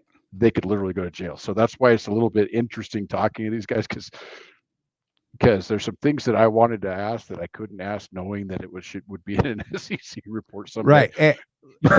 They literally had guidance on before they came on the show from their legal people saying, there's certain things, stay within ranges of what you're talking about, and because they're smart people. And one of those things that I wanted to bring up without putting them at risk was one of the things we learned today. So even the spot market or the contract market, Charlie, is low enough now. You remember we were talking about how shippers were trying to do insane, like even monthly contracts with carriers because things were going down, right? Well, now that's evening out. They're saying that the shippers are going to start looking more at those 12-month contracts again, Right, to try and lock in these lower rates. And what that means for us, I think that's good for us because Swift's going to be able to negotiate these longer term contracts at like Walmart's, Targets, and so we don't have to worry about, are we going to have a job next week, for you guys that are on those dedicated accounts. yeah. Over the last 18 months, a lot of those types of customers had gone down to monthly, quarterly negotiations on contract rates, Mhm. which really put things up in the air. They're like, hey, okay, we're going to sign a yearly contract. However, we hold the right to renegotiate in 3 months. Yep. And that's kind of crazy. Trucker Dan, if I get the outside insurance, can I just unplug the smart drive, or do I need to uninstall the smart drive camera? You need to have that removed from your truck completely At the terminal, by their people. and it's going to cost you $100. Right.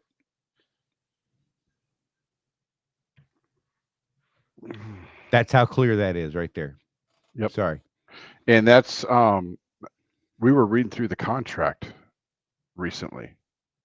We were looking at speed policy, remember, Charlie? Right. And that's actually in the speed policy section of the contract. If a contractor decides that they don't want the camera and they don't want to do 72, they're okay with the 68 and 70, that part of the contract, it actually says that you must have it removed at a terminal. Yep. It's their equipment. They want it removed by their people. So don't go in and start breaking and ripping and look, just don't do it unless you want to buy their equipment. Camera. Yeah. Look, Blackbeard's with me. And Chaps. Sue and Chaps, her motorcycle helmet, river dancing, whooping my tail. I don't know. Whatever. So RC Trucker. Makes some money. Right? So aside from this weird time in life, when is the normal slow season? When is it hot? We're actually in the normal slow season. This is normal. It's a little worse than normal. But yes. So normally it's right after Christmas, things slow down. Right. And won't pick up again until mid-April. That's normal. And then we go through this incline into, the 4th of July season, and kind of plateaus during the picnic season, and then goes for the holiday season. So that's generally your cycle there. A lot of guys, if you run your finances really well, I know guys that take the first 3 months of the year off because they don't think it's worth running. Right. I used to take I'm half not of in that December position. and most of January off. Yeah, I'm in a fairly decent place, but I'm not in that place. Not yet.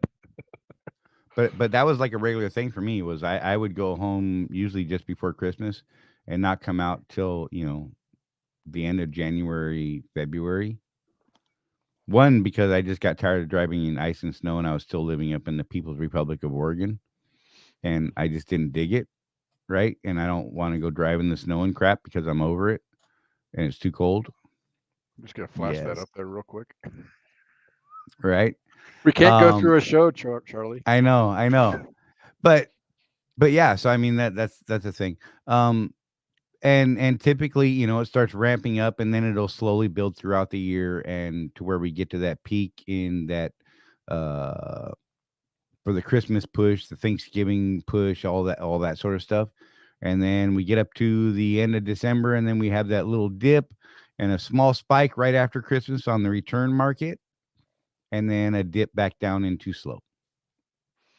So Typically the deal. Mike Henderson has posted about this twice at least so far, so let's put it up there. Right. I wish they would justify the Top Gun program. It scares me. My last student could have been done in 16 days from hire to solo. That's 5 days of Top Gun, 11 days on a trainer truck. It's insane. So Mike has been mentoring for a minute. Well, what is it? It's over 20 years, isn't it? It's that he's been mentoring. So when I was mentoring, they didn't have Top Gun, so I know nothing about it. But yeah, that does seem like a really short training period to put an 80,000 pound truck out there on the road to me. I didn't want to lose his comment. Billy, I just don't understand how they could push the deadline on us and they can't even get the cameras. Well, they do have the smart drive, and that's what they'll fall back on, unfortunately. Yep. So I would recommend. And that's what they would prefer. Right. Honestly. And I'll reiterate, prefers, I'm sure. I have permission from Brett to quote him on this. Don't get the smart drive. He would prefer we didn't have it, but it's not his decision. So 23 years Mike Henderson's been mentoring. That's a long time. I made it 13 and I just I got grumpy, man. So the removal of the camera right there, 1.5 hours of labor, and Randy said it's the best $100 he ever spent. Mm-hmm. And Sue said, "Behave, you all." Just saying, throwing it out there. No, can't do it. And Life on 18 Wheels, good to see you. So yeah, the truck is actually done. Donna and I are gonna head back to Reno tomorrow, and probably not make it in time to pick the truck up because they close at 7 o'clock in the evening because we're lazy like that. So I'll pick the truck up again on Thursday. And freight's so bad in the Reno area right now. I was thinking about just bobtailing back to Salt Lake and trying to grab a load out of here. Right. And Kathy Underwood, are they slowing down on leasing due to slow freight? No. From what I'm seeing, I think there's an increase in contracts right now. No, because we've seen the fleet, the contractor fleet grow over the last couple months from 1,500 up into that 1,800 range. Yeah, we've gained about 300 contractors pretty quickly, actually. Yeah, last few months. Look, this is like a legit statement. I apologize if it offends anybody, but Lazy Fuck Recliners by Jason McPote said too many fucking rules. Yeah. Sorry for the F-bomb, but that is the problem with the other insurance option. So that's why we went to another route and got other options. Even if you don't use the offering from Seabright, look at other options. True North, OIDA. Heck, check the company you buy your auto like for real from. Yeah, I mean they might actually have a deal for you. I asked them about it, and it was not as good as what Seabright offered me. So there's that. And so one of the things that I did hear this or last week was that apparently those of you, see, I'm gonna correct myself. Those of you on the current Swift insurance offering should not see an increase in your rate this year. Apparently, they opted not to do the rate increase. I think it's interesting, right? Well, from the beginning they said up to 6% a year. But new contracts are showing an increase in the insurance rate, and I don't know what that number is, but they are higher than what all of you who have the current insurance through Swift.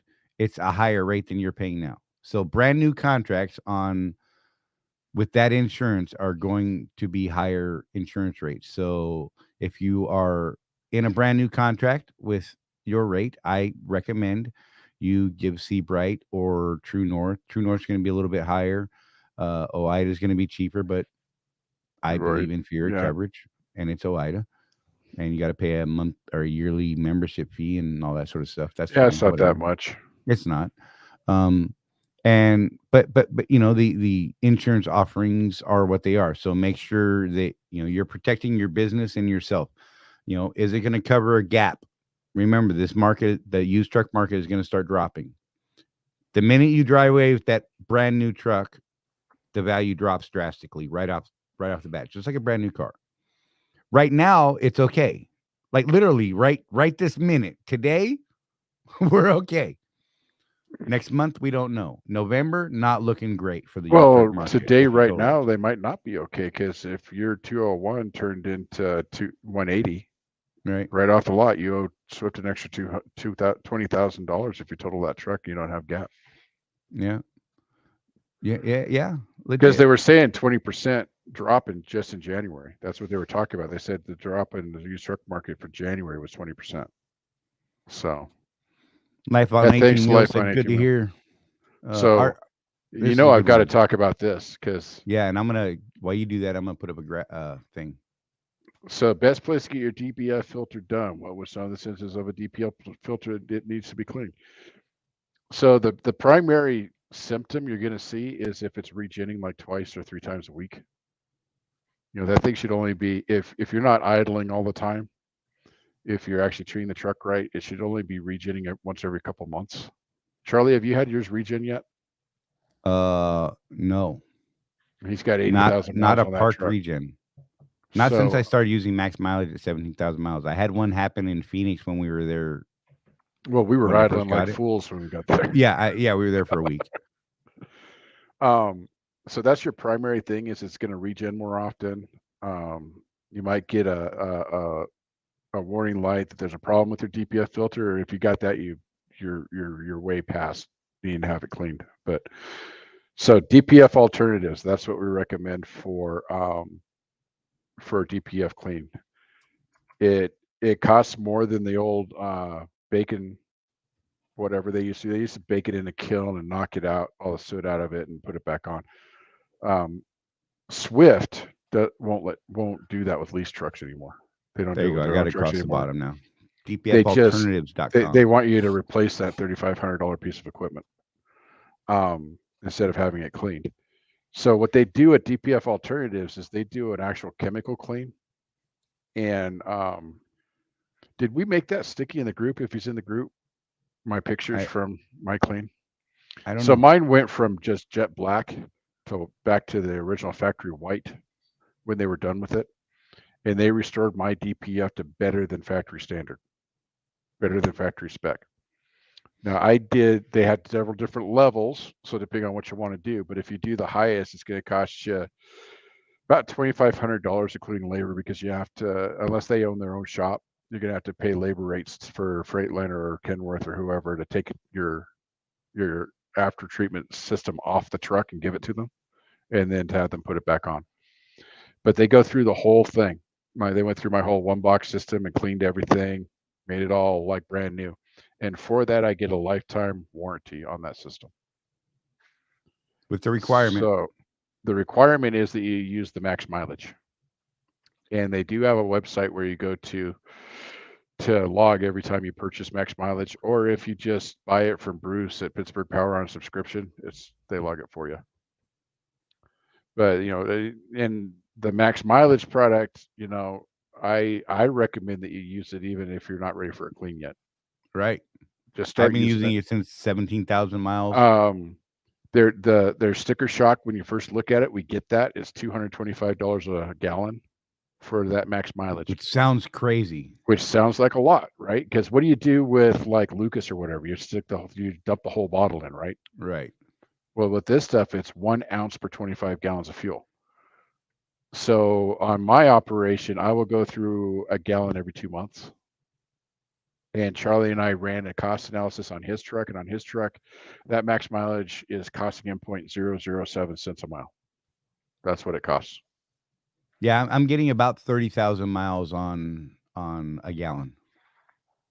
And most of us have seen a slight fuel mileage increase, you know, 2 or 3 tenths. That's measurable. So that offsets the cost a little bit. Plus, it keeps your system cleaner. So you're not going to have to clean it as often, and you're not going to have to replace it as early.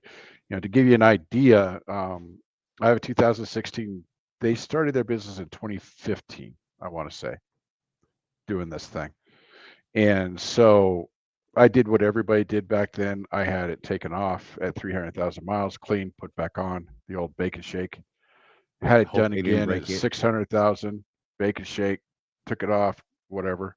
And then on my third clean, I knew it. By then I knew about DPF alternatives, had them do it, which did cost me more money, but I get that warranty on it. And they brought it all the way back to better than factory specs, and it was great. I could tell a difference right away as soon as I turned the truck over. You know, it was a vroom, sounded brand new. It was awesome. Right. And for anybody who doesn't know, Pittsburgh Power is pittsburghpower.com for your max mileage and other stuff. I recommend you get the pour spout adapter for the gallon jug and don't squish the O-ring that comes in that spout. But I'm telling you, that spout, now I don't spill a single drop ever. It is amazing. I love that little $5 spout.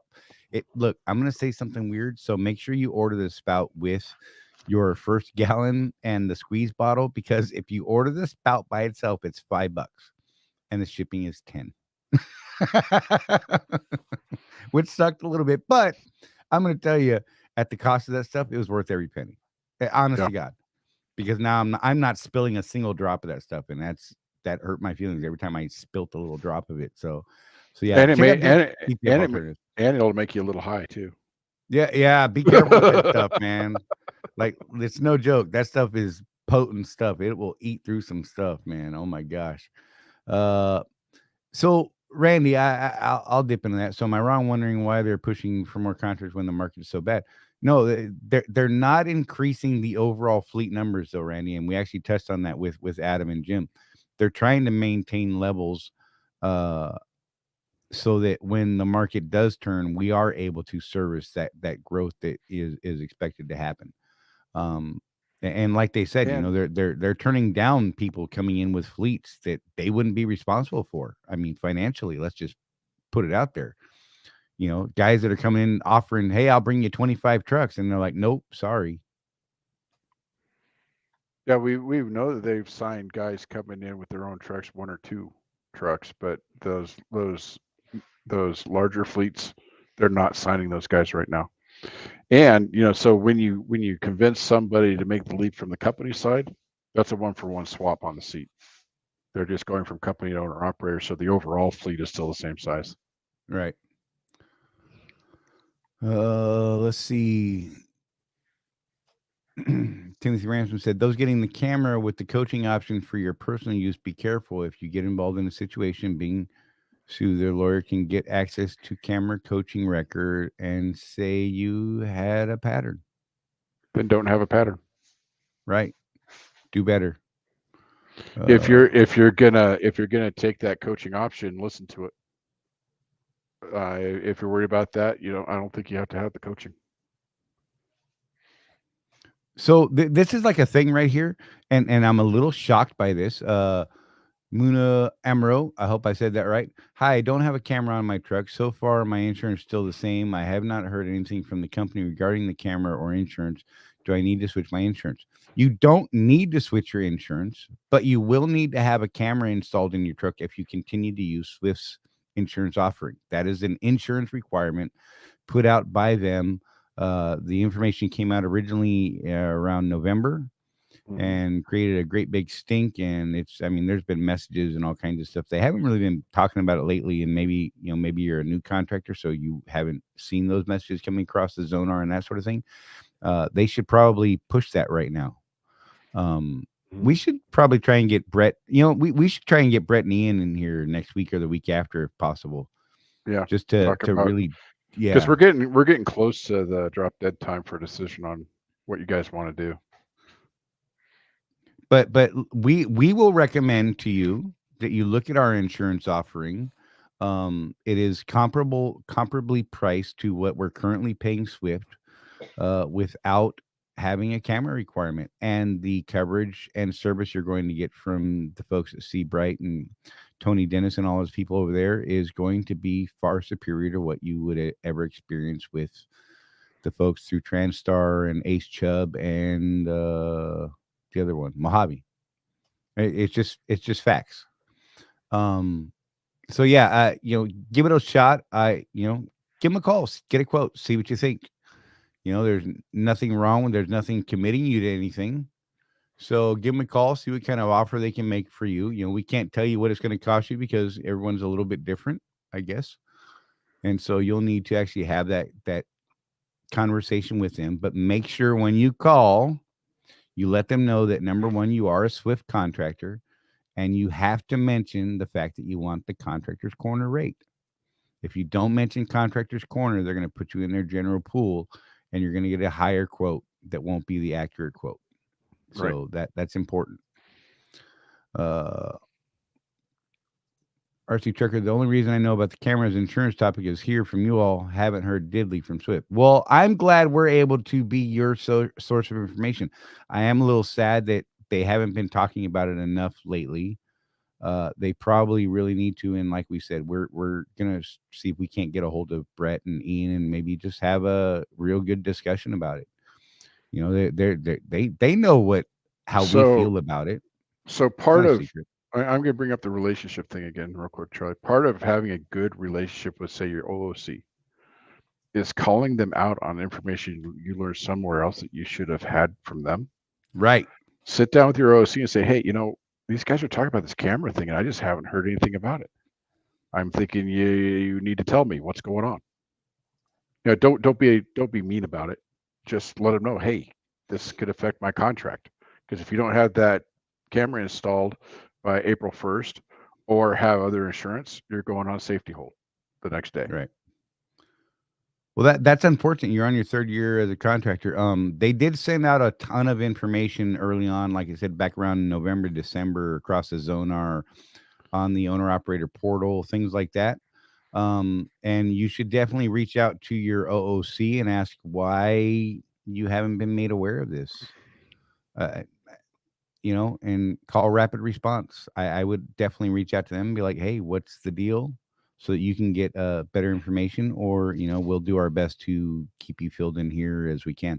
Like I said, we will definitely try and reach out to Brett Stewart and Ian DeGray and see if we can't get them on the show to have a better discussion about this, since we are getting close to that deadline.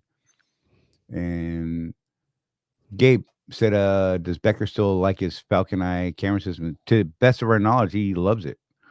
He's got one that he can log in remotely, and he digs that. So, he's got it in 2 of his trucks so far. The one he drives and one other one. Yeah. Excuse me. Billy, you rat bastard.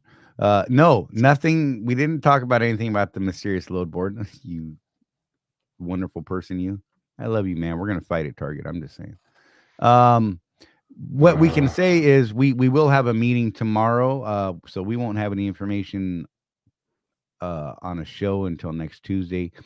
Starting next week, we'll be able to put out some information starting on Tuesdays, because the meetings will be moved to Tuesday afternoons for us. So we'll be able to get a little more timely information out to you. We'll put out if there is an update that's worth putting out, we'll give you some information in the private group tomorrow.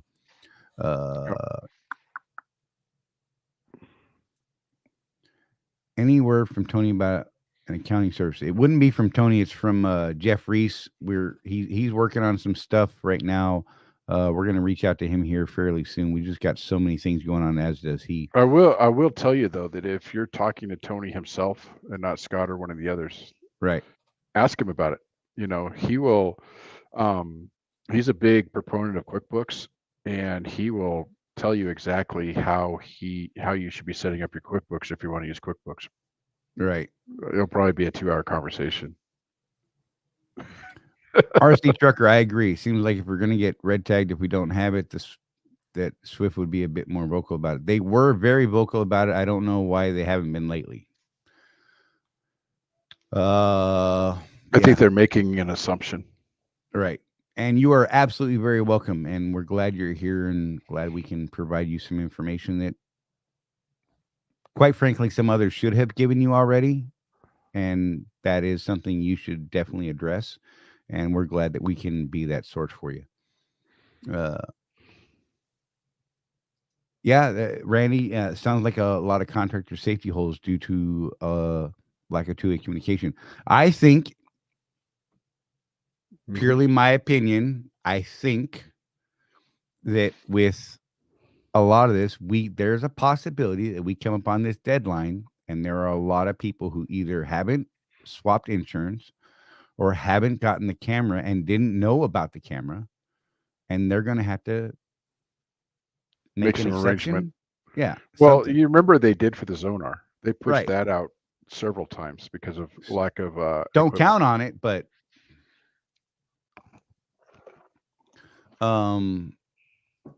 let's see. Trigger Dan, I'm at Edwardsville, Kansas terminal, and I lost my OOC in December. That sucks. Well, you know, starting over. I happen to know there's a couple down there in the Ocala place that may need some drivers. I know Ocala's trying to build their contractor fleet, and they are developing straight up OOCs, not driver leaders. I'm not sure if they're there yet. Sue, if you're still here, are your folks straight OOCs yet, or are they still crossed? Have you been able to fill that gap yet or create that focus? Don't know. RC Trucker said load board is a pipe dream, LOL. Maybe one day. I can tell you that it's not a pipe dream. I mean, I can access the load board right now and book a load right now. Jeff booked a load today, I think. Did you book a load today? No. I saw several people book loads today. But since November, I've only had 2 planner loads. Right. I've been booking loads on the load board since November. And the issue again is there's some weird thing going on with it where it just takes an ungodly amount of time to get someone coded into the load board to have access to it. Right. That seems to be the main problem right now. So they need to fix that. And Mike, this is like a thing. He said not all terminals have OOCs. Until I started watching you guys, I'd never even heard of one. That's a thing, and that's something that we're pushing to change that. Yeah, we are, because and it's nothing against the driver leader / driver manager, whatever title it is that they have. I don't even know what that title is these days. I just call it driver manager, driver leader. But they don't understand our model. They don't understand our business model. And so there is differences, and the OOCs are being trained to understand our needs and our requirements and things like that, and how to work with us and not dictate. Does that make sense? They're there to consult. I'll tell you, Mike, so we should probably mention this because this has been a thing on the Facebooks here the last couple of weeks. An OOC is also different from a driver leader in that they are a consultant. They're not there to manage your business. They're not there to hold your hand. So a lot of the driver leaders are so used to that company driver thing that they will do things for you that an OOC will say, well, I will tell you who to call. You call because it's your business. Right. So like if you're at the end of lease, you're trying to make your decision, your OOC is there to consult with. Right. If you're thinking about going on a dedicated fleet, your OOC is there to consult with. They are consultants. So treat them as such. And I think what you'll find is with an OOC, if you can get on one's board, or even like our OOC is also a driver leader, Charley. Right. but she understands our business model, and we do consult with her. And she was purely an OOC for a while, but then the Like, what, Oregon thing 20 and minutes. yeah, it was so sad. It was so great for so far for such a long time, and then it But disappeared. you know, there's a difference with the way I work with her as an owner and how I worked with her when I was a company driver. There's a definite difference. I'll come back to your life on 18 wheels. Sue said 3 of their OOCs are full blown OOCs, and they're working on a 4th right now that has a mix of contractors and company people. So there you go. I'm just saying. I mean, it's worth a look, Dan. I would definitely make a call if you need an OOC, or if anyone else needs an OOC, make a call. You know, they've got some options down there now, which is amazing. And You if know, you're interview. if you're on the West Coast, like maybe you're out of West Valley City, Right. and you're looking for an actual OOC, Dana Nelson out of Troutdale, she can't get contractors out of Oregon because of some restrictions, Right. but she is a fully qualified OOC and would love to have more owner operators on her board and kind of go that direction. And the lady knows business. Mm-hmm. And Yeah, she will fight you. She's got opinions. She will fight you. Oh yeah, she will. And she will tell you, I think that's a bad idea. In fact, if you know her well enough, she'll tell you that's a stupid idea. And you'll be like, well, okay, Dana, I appreciate your opinion. However, I'm going to do this. And then she's like, all right, let's do this. Now she's on your, she's, you know, she's there to give you her opinion, her professional opinion. And, you know, you have the option to take it or leave it. And then once you've made your decision, she's on board and we're going to work through this. Let's see what happens. And then if you fall flat on her face, she'll also say, "I told you so," though. Right. Oh yeah, she will. It's great. I trust me. I've been there. I want to go back to life on 18 wheels. What's the deadline for the camera requirements? The last thing we were told is that if you are on the Swift insurance, that you must have a working, functioning camera by April 1st. Unfortunate date, but that was what they said. That they approve of. Right. Barb, I'm actually a little shocked by this one, Barb. I'm not gonna lie. I really thought you would make the insurance swap so that you didn't have to have a camera. But you know, hey, you make decisions for you and your business, and I'm not gonna knock you for it. So, but what she said is, well, I got the smart drive due to a time issue, and the other camera's not being available. I have vacation planned with family coming over from Germany, so I had to make a choice. And there you have it. I mean, that's legit. She also said, though, Barbara's Right. also been running the load board for 2 months straight with only one load from a planner. So I'm going to say something about the load board. So we have guys in the test group that are like the opposite of Barb and I. They've only taken one load board load. So when you do get access to this thing, guys, it will be as good as you make it. Right. Period. I mean, you learn how to work it. I have once it does go live for everybody, we'll do a class with best practices that we've learned over the last year of using it. I could tell you one of the biggest ones I've found is the early bird gets the worm, because what we're seeing on that load board is the Swift Planner's loads that they see. So if you could get in there and book a load before they even get to work, that's the way to do it. Because what I see is, like, in certain markets, there'll be literally like 15, 20 loads. If I wait until noon, it'll be 5. If I wait till the end of the day, it'll be 1. So, yeah. Sue Smith said, we are working to change that as a corporation. The smaller terminals struggle with only having OOC, but we are working on it. And that's legit. And Ocala is a great terminal. Seriously. They have a vibe. Yeah, seriously, the office crew has an amazing vibe when you walk in there. And, you know, you can actually walk in the office without anyone looking at you cross-eyed. Like, why are you here? Why are you trying to get back here? You literally badge in. You go talk to your OC or, you know, a planner or whomever it is you want. You know, Gary, the terminal leader, his door's open. If it's open, you know, hey, Gary, I'd like to talk to you for a minute. He's like, come on in. Let's sit down.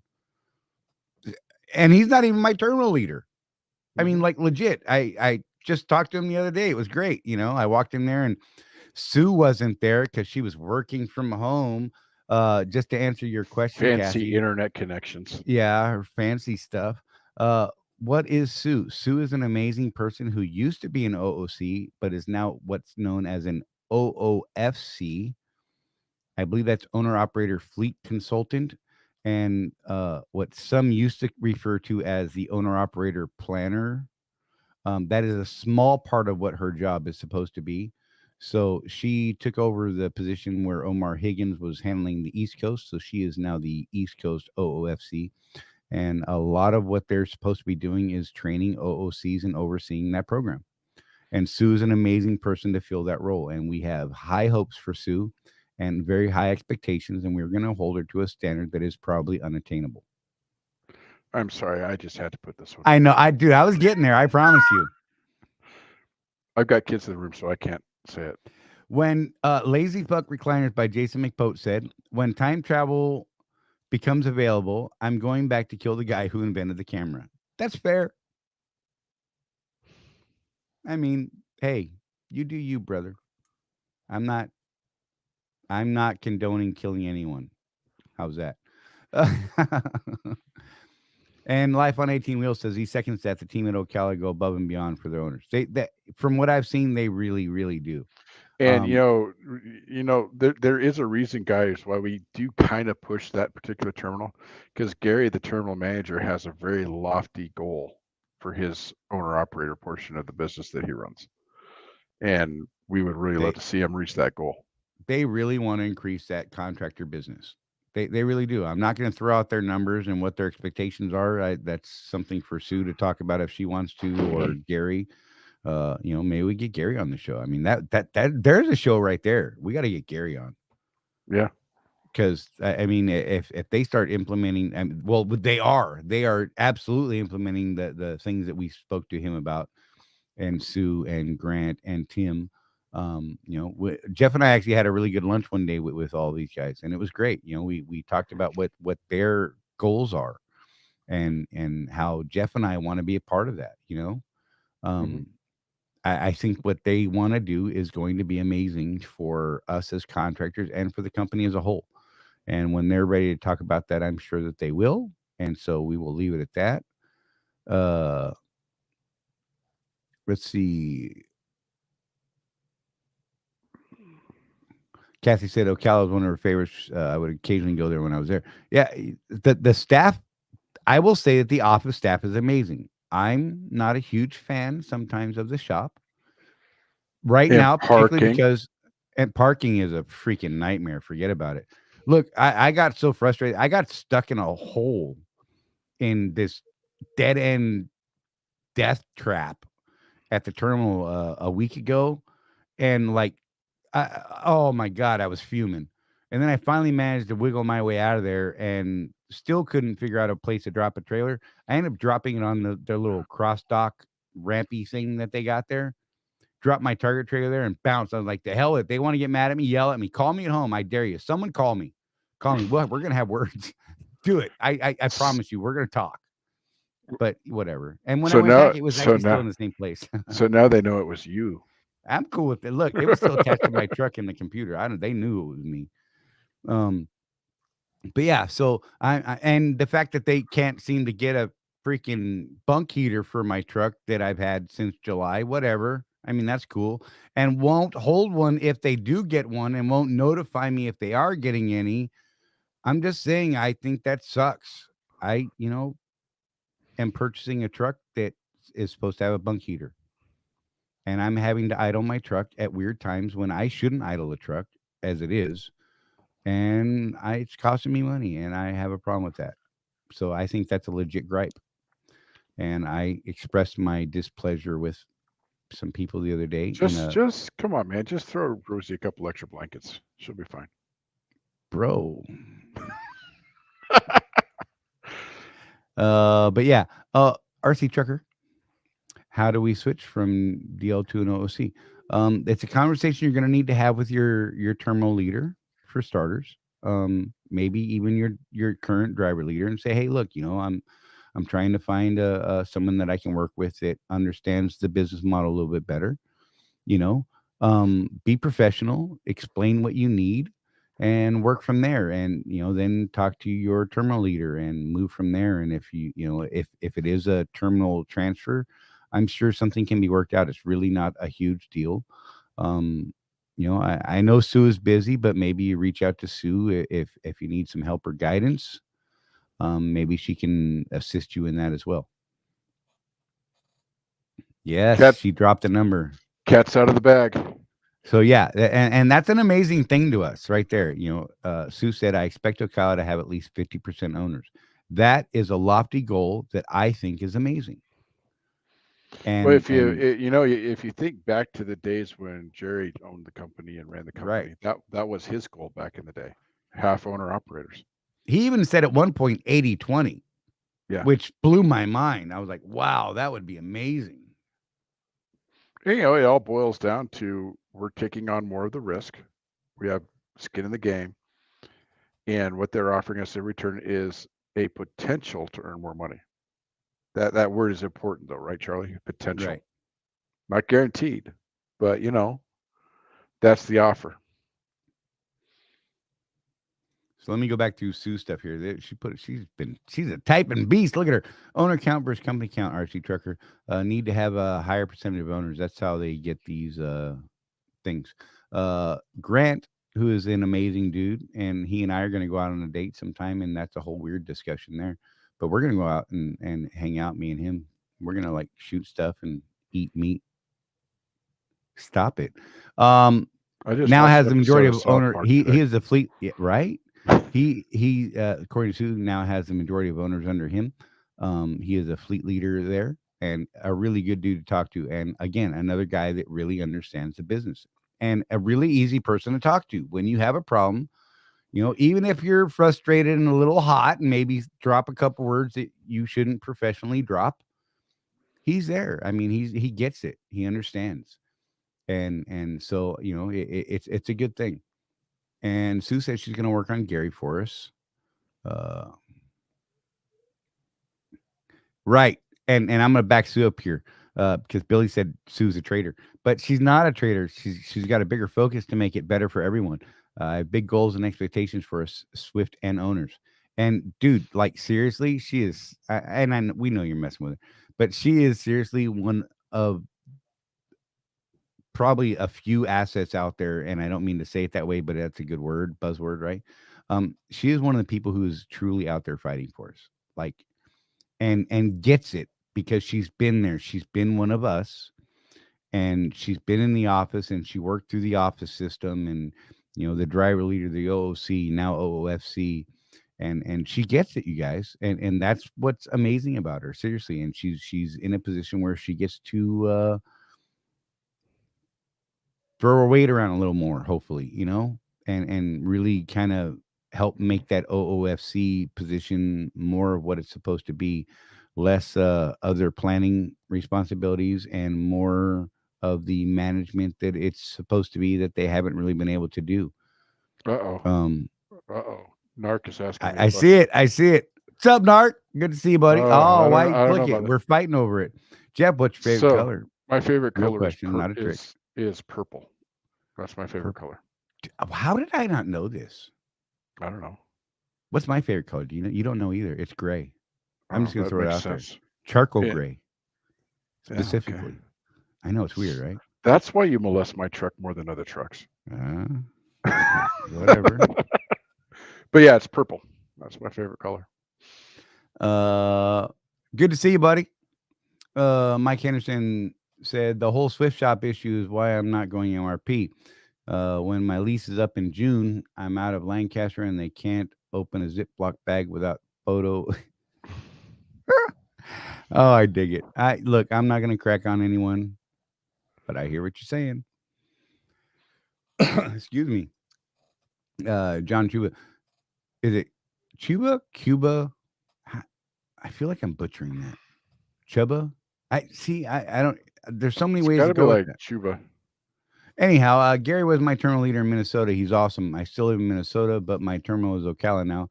I had Tim, then Sue, now Brittany as my OC. I love them all. That's amazing. I'm actually hearing really good things. I don't personally know Brittany yet. I would actually like to get to know Brittany and Rob, and who's the third one, Sue? I can't remember. Anyhow, I want to get to know these people because I just don't know them, and I've heard really good things about Brittany already. So I dig it. I hear Brittany is not swift. See what I did there? Not swift to answer the phone right away, but will absolutely call you back. Tina Brewster, what's up, lady? Oh, hey, Tina. And good to see you. Glad you're here. Thanks for sending me graphic stuff that I didn't have to modify too much. That was amazing. I appreciate you, lady. Seriously. But yeah, I've heard really good things about Brittany, and other than the fact that I mean, she's busy, so she doesn't necessarily answer the phone right away. But I have heard that she is absolutely stellar at getting back to you and checking in on you, and doing the thing that she's supposed to do. So, yeah, I dig it. Let's see. All right, Codename said he's got it. All right. Let's see. There was something else I wanted to find. I love it. Bitcoin John, we love you, sir. I'm comfortable saying that. Thank you for checking out the show. And you, sir, are an amazing dude. This guy talks to so many people about the ES Advantage card. And like, seriously, he is a huge advocate for the ES Advantage card, for Contractors Corner. The guy is a beast. He's out always. Every time I've seen him out there, even when he doesn't know I'm around, he is pitching it to people. He's like, man, have you checked out this card? Have you heard of these guys? These guys are great. They're actually out here helping people, and I dig it, man. We dig you. Know that we see you, and we dig what you do, man. Thank you, seriously, John. Yeah, but if you guys have questions, by all means, throw them. We are at that 2-hour mark, so this has been a pretty good flowing show. I dig it, you guys. Again, it's you guys that make us what we are. Without you, the community asking questions, engaging with us, we're just two talking heads that don't really get to say a whole lot. I mean, we could talk about a bunch of nonsense that is interesting to us, but maybe not so much to you. We could talk about lobsters. We could talk about rats. Oh, see, why, dude? Why, man? Good Lord. Oh, Mike is the third one. Awesome.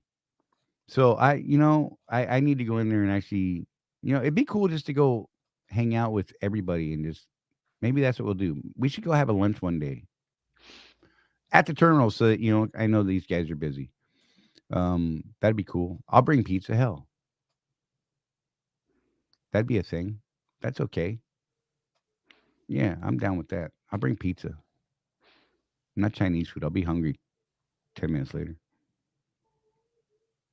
Sue, why would you do that to me? I'm not even sure how to pronounce that because I'm not a literate man. Fourth is, why would you do that to me? I thought we were friends. Jeff, pronounce that. Come on, man. Come on. Miqua? Sue? Or Ikea. Like IKEA. Oh my God.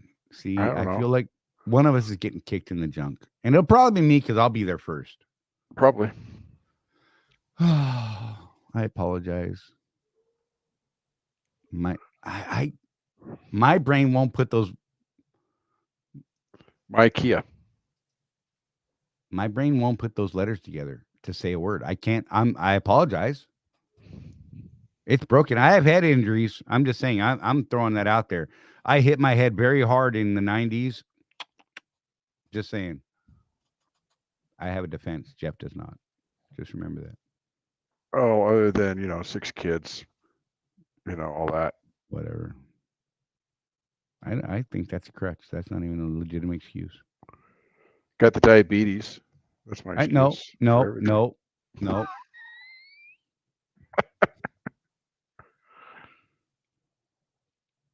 Hey, look at that. Gay bar hit it. Everybody hit the thumbs up. We appreciate it. Thank you, guys. I always forget to tell people to do that stuff. It just helps us reach more people. The YouTube's analytics and all that sort of stuff. It's not that we're trying to make money on the YouTube's. Monetization on YouTube is not like a thing that we've ever even thought about, honestly.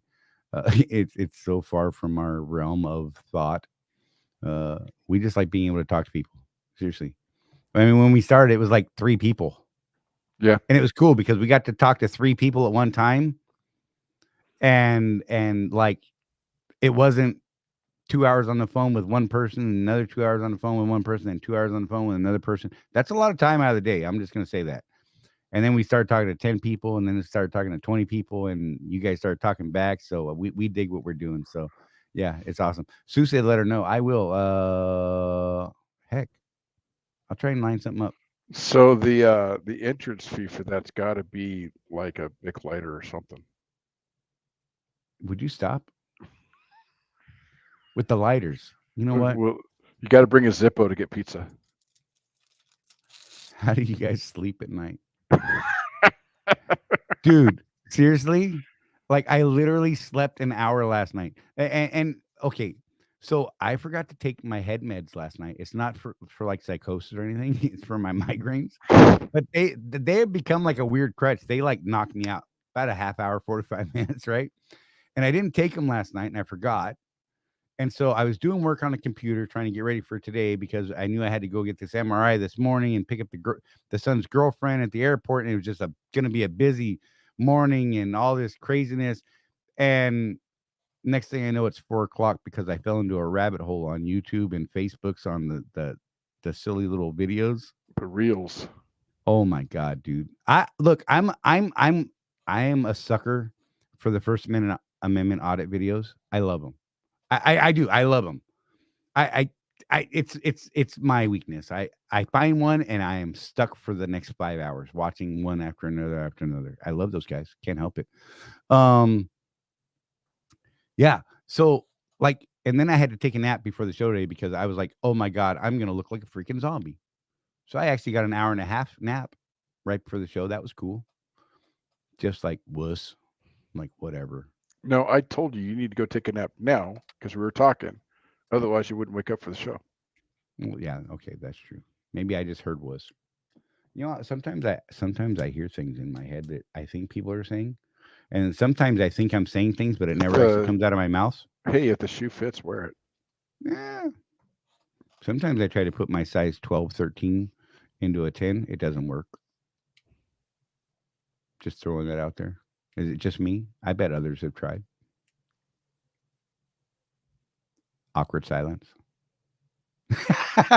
Hey guys, if you got anything else, throw it up. Otherwise, I think we're gonna get the hell out of here because Jeff is giving me a look like, dude, you've done lost your mind.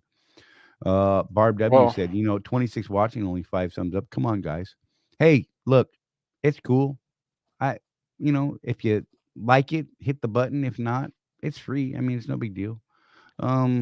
We're not gonna push and scream and kick and like I said, we have a limited audience that we like to talk to, and our focus is the Swift contractors, and we actually have grown to have some new friends who aren't even Swift contractors who like what we do and appreciate what we do, and we appreciate them. Thank you guys for being here, seriously. So yeah, last call. I'm going to throw it out there. If you guys got a question, throw it up and we will get to it.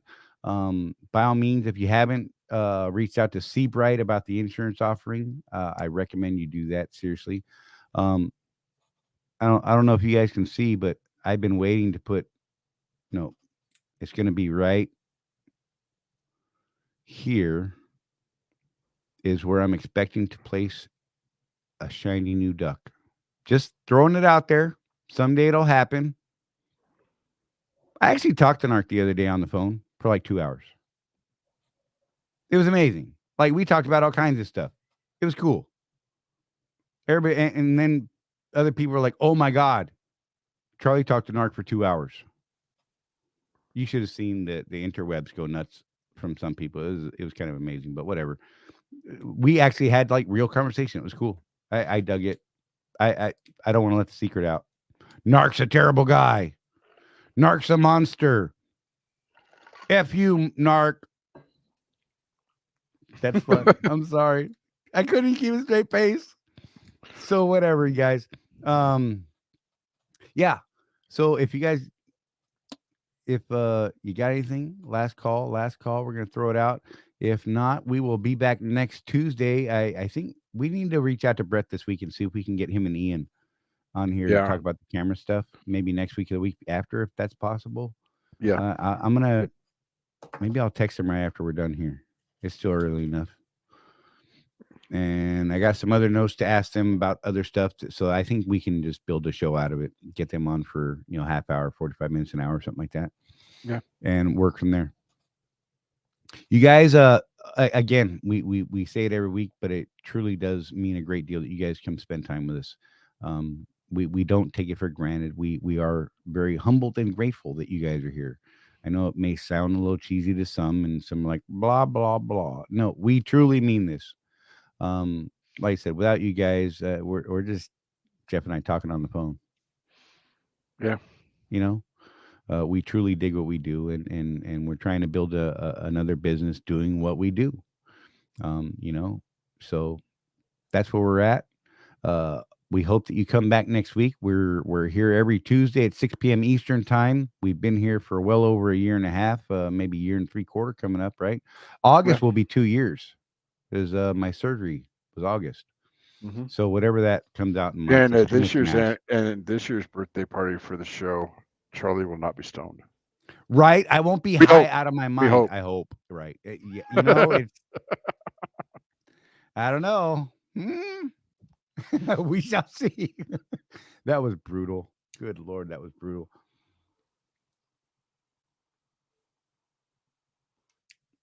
Light them up.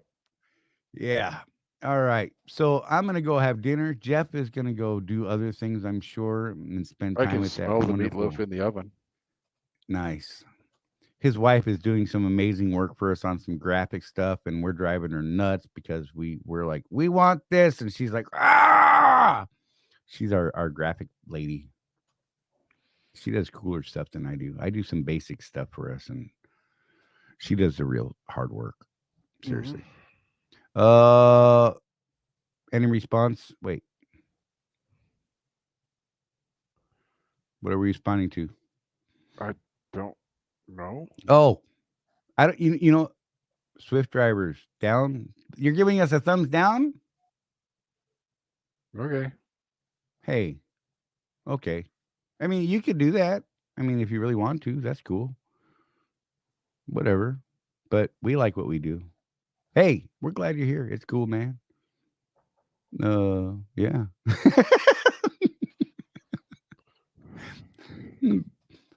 Broken iPod 69 said, put a thumbs down. Hey, if that's what you want to do, by all means. I mean, hey, you know what? Actually, you know what? Wait. I'm going to do this. I'm going to do it. Y'all are unsafe in y'all's trucks. Actually, I would argue with you. And I would say we're actually one of the safest companies on the road for large fleets. Second only to the Walmart private fleet. That's the one that beat us.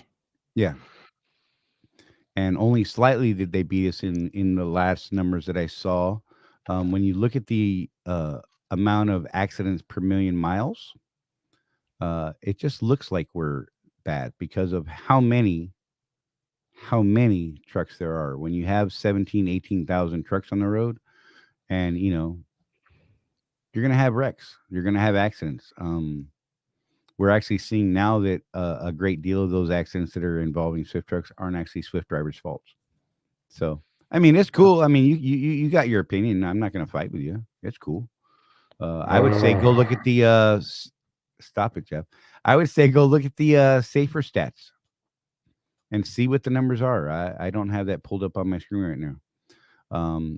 But Swift runs something like 100 million miles or some crazy number. I mean, so yeah. I mean, if you want a response, that's my response. I mean, it's cool. You don't have to like the company. I mean, we don't have to agree on everything. We're not crazy people. It ain't for everybody, that's for sure. And there's moments definitely are like, we just tend to keep that to ourselves, and we address the company in a professional manner. When we have issues, we just move on from there. So yeah. All right, on that point, we're gonna bounce, y'all. You guys have a good night, a good week. Be safe, take care of each other. There's no one out here looking after us but us. Stay warm if you're over by me. Yeah, and you don't have a freaking bunk heater like me. But look, it's like 80 degrees today. I'm not going to complain right now. But look, there's been some stupid cold days where I died. Okay, I'm over it. You guys, every Tuesday, 6 p.m. Eastern time, right here, Contractors Corner. We're going to be your people that you want to come talk to. I'm just saying, we're here to help you make more money and be more successful in your business. You guys stay safe, and we'll see you next week.